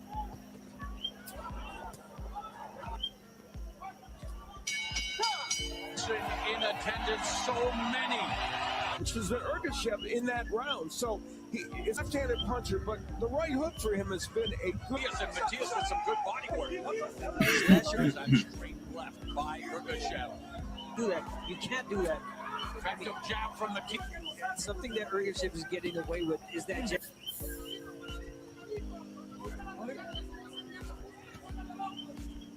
Matias actually ends up with an edge and over. Gets underneath, now clinching. Problem with Ergashev is that he can only fight in certain spots. Like he only feels comfortable in a certain range and at a certain stage fight as well. That may not be a problem against Ergashev, but it was definitely a problem against Subriel Matias. With the champion. The question is, Ergashev is deciding to fight closer. Uppercut, but he's leaning in, not throwing a little. Matias lands the left. To his right, and you know, he maintains the and give Ergashev credit for that. 2 of his last 4 fights, so he's used to this. And there's that up. Ergashev to the ropes. Matias is falling around the guard. An uppercut, hook combo, left hook now. Uppercuts and left hooks all the time. And there, like those punches have nothing behind them, but he hits so hard. Ergashev digs downstairs, so does Matias. All right, let us check in with DraftKings Amal Shop. Third fight for I'm sorry. Go ahead. Third fight for ready for his first fight with Ananyan when he lost. Has not seen or hasn't fought anything like it. His fightership is having trouble turning, and he has to decide to stay in the take advantage of the career-long layoff. The fact that he's faced to stop Subriel Matias, you know, it's hard. And Matias, as Strella pointed out, that great quote that you left hooks upstairs and goes back to the well, and that's in our main event have something very much in common. You just go around to figure it out. And Matias to the body about 25% of the time, which is below the average. Allow him to land those straight left hands. If you hit that hard. Talk about overwhelming a technique. Matias putting together a tremendous 35 of 104 for the Matias had Ergashev in the corner. That's where the tides begin to turn right there. Still lands and not allow Ergashev to maintain his. I mean, such a throwback fighter. He threw it. He said the left hook, and their corner again trying to dodge some of these punches. There we go. See, so that's what Yukambayev's gonna have to do. It's gonna, like the gentleman on the video said, he's gonna have to weather the early storm because Ergashev is dangerous on the first half of the fight, and take him, as they say, take him to deep waters and then drown him. So Real Matias versus Vasirhan Yukambayev. 4% knockout percentage, 29. Batir Yukambayev. Matias. Touch gloves, do it now. God bless. And this venue, Dignity Health Sports Park, no stranger to seeing is a bit of Kazakhs who's the physical shape. This area, all of them here to support. There's a right hook. There's a straight left connecting what he throws. There's a right hook by Yukambayev. Right hook. Oh my. Right to the body by Yukambayev. There's a straight. There's a right hook. Bit of height advantage. There's a by Yukambayev. It's the ability to be a bat. Even though he lost to Pedro Sanani and he can without issue. They defeated Malik Hawkins, a fight that Hawkins for 12. This is an IBF junior in it because all the belts are held as their sights set on him. So for 12. So significant. And that ends. And I give him credit. Chip suffered, led to his passing. Matias, casualties do happen every single year. It's unfortunate. Maxim Dadashev, an opponent, the fact that the abuse that he passed that mentally, some guys cannot. Now under Manny Robles. Manny Robles, trying to gain some space. It is such a pleasure to be with all of you. There's a straight left door. We greatly appreciate you joining us. We know that Yukambayev as Matias comes forward. There's a left to midsection by Yukambayev. Matias.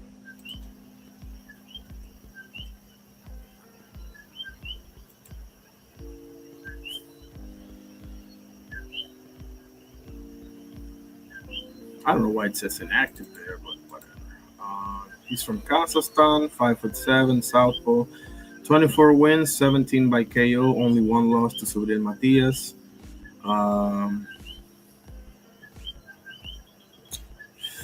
How old is he? Doesn't say, does it? Wow. And Shojahong Ergashev is 26 wins, 2 losses, 23 of those wins by knockout, and lost to Sulider Matias and with Julian Smith by split decision.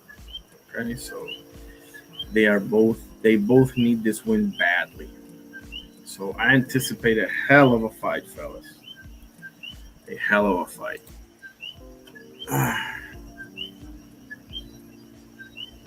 Oscar says, seems crazy, but if Diego Corrales landed like that against anybody, it was game over. Diego Chico Corrales, you're damn right, bro. El Carnal, Oscar Perez. Matias versus Ergashev still surprised Matias. Made it. Yeah, bro, he was getting mauled in that fight. Oh man, me too, man. I was scared to death, bro. Because Matias, he had that how do you say that stigma of starting slow and just getting hit way too much, and for good reason. So let me know if you want to pull up and talk. Otherwise, I don't know. I'll be here for another 10, 15 minutes maybe. If you want to pull up and talk, let me know, buddy, or anybody else for that matter, because I am about to call it.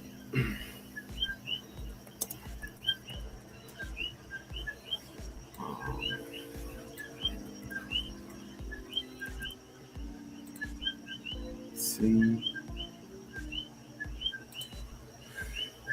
There we go.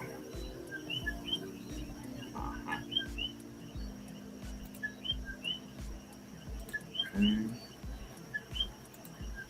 He sure. Yeah, we'll see each other all the time anyway. I hope everything is good with you at work and family and everything, my guy. We go back and forth all the time, pero tú sabes que te quiero con cojones, mi hermano. Y tú eres mi hermano. You know you're my brother. And I fucking love you. So I hope everything is good with you, my guy. Or you can shoot me on Discord as well. It doesn't have to be live because tomorrow I get off late from work, so I may or may not do a live. And if I go, it's gonna be late. So you can shoot me a DM by Discord if you ever wanna chop it up. You already know. I appreciate you pulling up, my guy.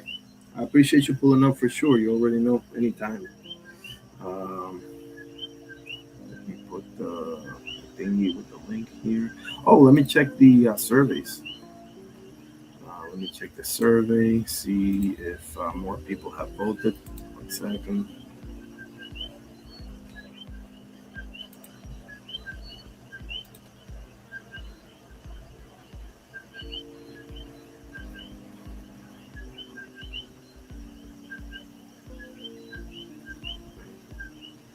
So we have 5 votes on the laptop. I'm going to end the survey. 5 votes on the laptop, 2 votes for Ray Allen, 2 votes for Reggie Miller, 1 vote for Manu Ginobili, 0 for Vince Carter. And let's see the vertical here. 1 second.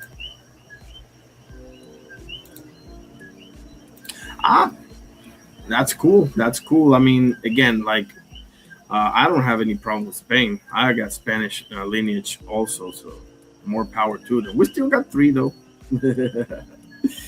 But we can talk about Argentina if you ever want to as well. I'll bring you up to speed on the reality of country and culture and all that.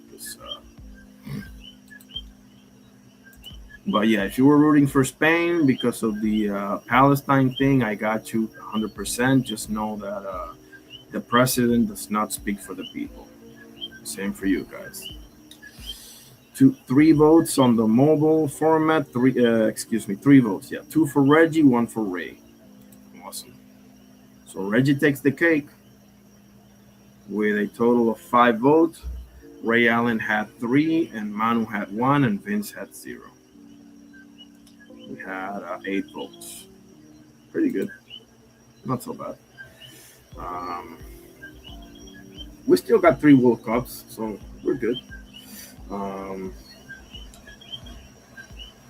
Kempes won in 78, Maradona in 86, and Messi in 2018. So, 2022, excuse me. So, yeah. Okay. Anybody want to pull up? Now's the time. I'll be here for 15 minutes, 20 minutes, whatever the case may be. And then I'm going to shut it off. I just want to break the 2-hour.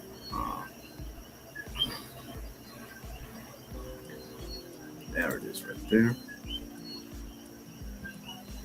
It is pinned. I pinned it.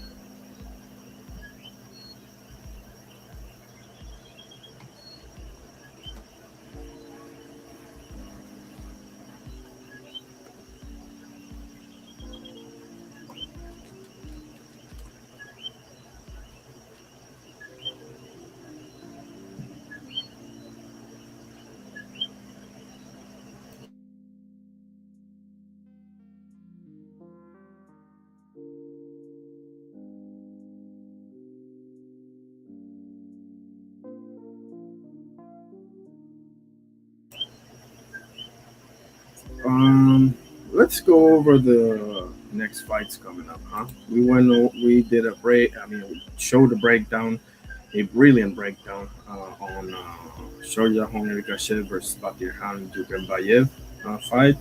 Fury, is anybody really interested in Tyson Fury versus Mariusz Bach? What time is it again? Let's see. It's July 24th, it's Friday. It's in Thailand, isn't it? 8 p.m. Eastern time. How can we watch this? Let's see. Oh, Netflix. Oh, okay. Should I freaking... Man, I don't want to. Okay. Oh, I haven't gone over the UFC. I'll do that tomorrow. Well, I did that last night a little bit, but I want to do it tomorrow too. We can go over the UFC, which is in Abu Dhabi, and when does that start? Man, thank goodness that SummerSlam is not on this week. And like, god damn, like we got enough boxing and MMA. We're good wrestling. We're good. But next week it's not gonna be that much better either. We got Roach Cepeda. But okay. Needless to say, that's almost exclusively what next week is going to be focused on, aside from SummerSlam, obviously. Saturday, July 25th at 11 a.m. Damn, I'm probably not going to be able to cover that one. What time do I come in on Saturday again? I think it's 3 p.m. Let me take a look. Give me 1 second. 1 second. Send me the schedule the other day.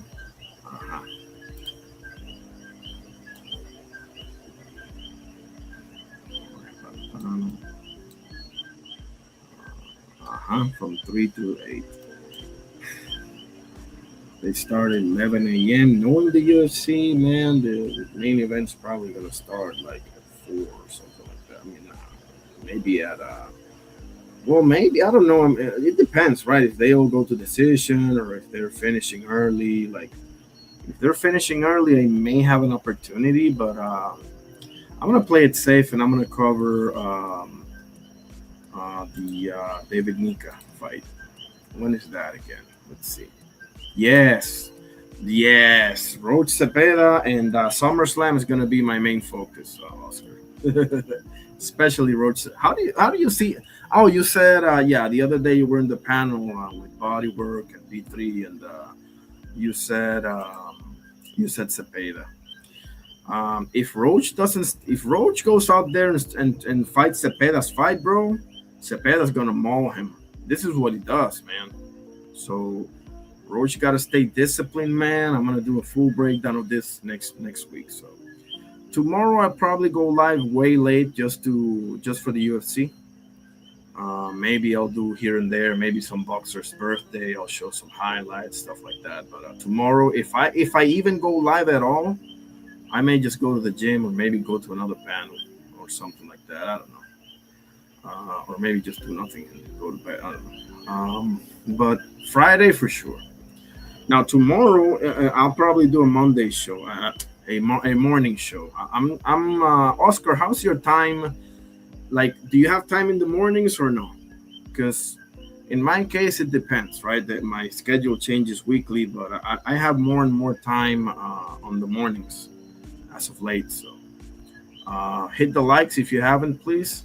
Oscar says Roach being a late starter doesn't help his case for being not at all. I haven't even pondered that. Like, I just kept harping on the fact that Cepeda is a machine gunner, you know, and Camarón Cepeda, and I'm gonna watch his interview on Auténtico Boxing. Auténtico Boxing is a Puerto Rican channel.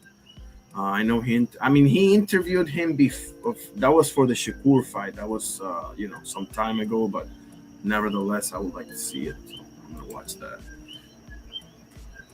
Yeah, that's another problem, Oscar. That's a great point, buddy, for sure. Let's see, boxing schedule, MMA schedule. Okay. So Joshua versus Prenga fight card. Hamza Shiraz versus Simon Sachenbuch or something like that. Josh Kelly versus Kamin Yarko. Jacob Bank versus Pavel August. Reito Tsutsumi versus Albino Herrera Mesa. That's super featherweight, 130. Alexander Kisniak versus Lenny Patrach. That's 175. Mickey Talon, 14-0 with 0 losses. Super flyweight, 115 versus Orlando Pino, 17-3 with 0 draws. Okay. Nishant Dev, that's the kid from India, I think. Super welterweight, 154. Damn, bro, you couldn't have picked another division. Versus Cesar Diaz, 10-2 with 0 losses. Ziad Al Mayouf, 7-1 versus Frank Lucian Mango, 8-1 welterweight. Mohamed Alakel, that I heard that name before. 8-0 with 0. I think that's lightweight. That's the kid from Saudi. I think I saw him in one of the Riyadh cards. Wasn't impressed, but hey, they're starting, so I'm not expecting to see anything. I'm not expecting to see the second coming of Pernell Whitaker out there either. Versus Lydon Chirko, 8-4 with 0 losses. Sultan Al Mohamed, super featherweight, 130 pounds, 4-0 with 0 draws. 4-0 with 0 draws versus Efren Besaldouch, 3-3 with 1 loss. Omar Hikal, super middleweight, 168 is 1-0 versus Brian Castellano, 2-1. And the first fight is super lightweight, 140 pounds. Mohamed Mabruk Yehia, 1-0 with 0 losses versus Brian Zapata, 5-9 with 1 draw. So that's the fight card for AJ versus Prenga. Prenga's 20-1 with 0 losses, but when you look at his resume, bro, it's like, who's this guy? Who's that guy? I mean, I get it. I'm not gonna know everybody. Okay, let's see. Fury versus War. I think, is this like one fight and that's it? Or okay, fight card. Daniel Bauer, heavyweight, 15-1 with 1 draw versus Simon Ibekwe, 6-0 with 0 losses. Okay. Bunch of fighters there to be announced. That's kind of whack, but I'm working nights. It's just my night off today and spending time with the kiddos. Absolutely, bro. Absolutely. And well done, bro. Well done. Well done, bro. That's my friend. Ese mi hermano. That's my brother right there. First things first, bro. Absolutely. And I hope you're having a great time too. And I'm sure you are. He says, Alakel Oof, he's just starting, but he's heading for an Itama situation. Yes, where he's too young, but starting to get ranked way too highly. Yeah, absolutely right. That's a great analogy. Because they're not, you see how they're not spear shuttling Terramoana like this, right?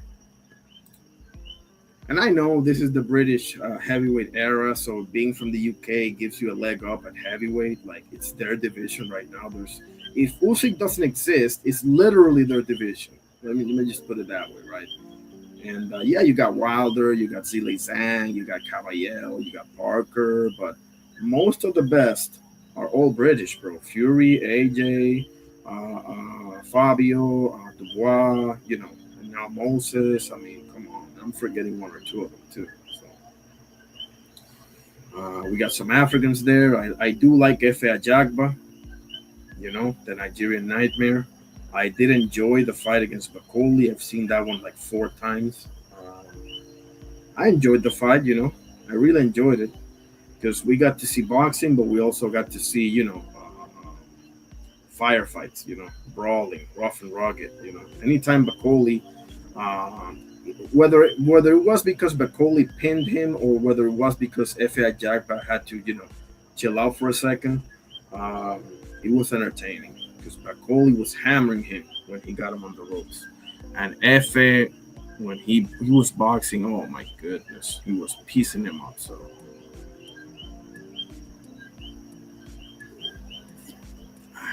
okay, I think that's about it, fellas. Thank you for pulling up, mi hermano, el carnal Oscar Pérez. Que la pasen muy bien con tu bella familia. Te deseo lo mejor. And wish you all the best, my guy. Thank you for pulling up. My brother Dano as well. My brother Slide Counter, same thing. I just wanted to do a little bit of a basketball live today. Kind of mix it up a bit, if I can put it that way. Slide right there. Appreciate you all for sure. Okay. Make sure you'll join my Discord server. There's my link right there. And you can follow me on X. And now I am beginning Facebook right here. I don't have that many posts, but I'm beginning Facebook right here and Instagram right here. Okay. So yeah, let me end it properly. Tomorrow I will do my best to go live. If not in the morning, late at night, I'll do my best. Maybe I'll just take the day off. We'll see how it goes. We'll see how the day presents itself. Okay. In the name of the Father, Son, Holy Spirit. Our Father who art in heaven, hallowed be thy name. Thy kingdom come, thy will be done on earth as it is in heaven. Give us this day our daily bread, and forgive us our trespasses as we forgive those who trespass against us. And lead us not into temptation, but deliver us from evil. For thine is the kingdom and the power and the glory forever and ever. Amen. In the Father, Son, Holy Spirit. Thank you, God, for everything. And God bless you all. I appreciate you all for pulling up from the bottom of my heart. And we shall see you, if not tomorrow, definitely Friday, because Friday I am off. So this was your boy Irony Boxing. We did some basketball today with Ray Allen. Spoke a little bit about his achievements as a basketball player, and gave some highlights and great moments of him. And we also got into a lot of boxing. We got into the breakdown of Ergashev versus Jukenbayev. We went through the fight card of AJ versus Prenga. So my next live, my focus is going to be almost entirely on two things. On Errol Spence versus Spence Tszyu and in the UFC. If I do more than one live, then I'll split the focuses. I'll do one more UFC oriented and one more Spence Tszyu oriented. The Spence Tszyu is going to be the last one because I want to make sure that I put in, footage from open workouts, final face off, whatever the case may be, leading up to the fight. All right. So we shall see you soon, fellas. I post daily on YouTube. Make sure you check out my posts as well. I post daily about boxing, often about wrestling as well, MMA, baseball, basketball, you name it. Okay, especially history stuff like who was born in this day, which fights happened on this day, and so on. So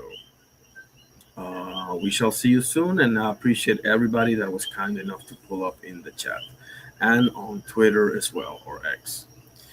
See you soon. Peace out.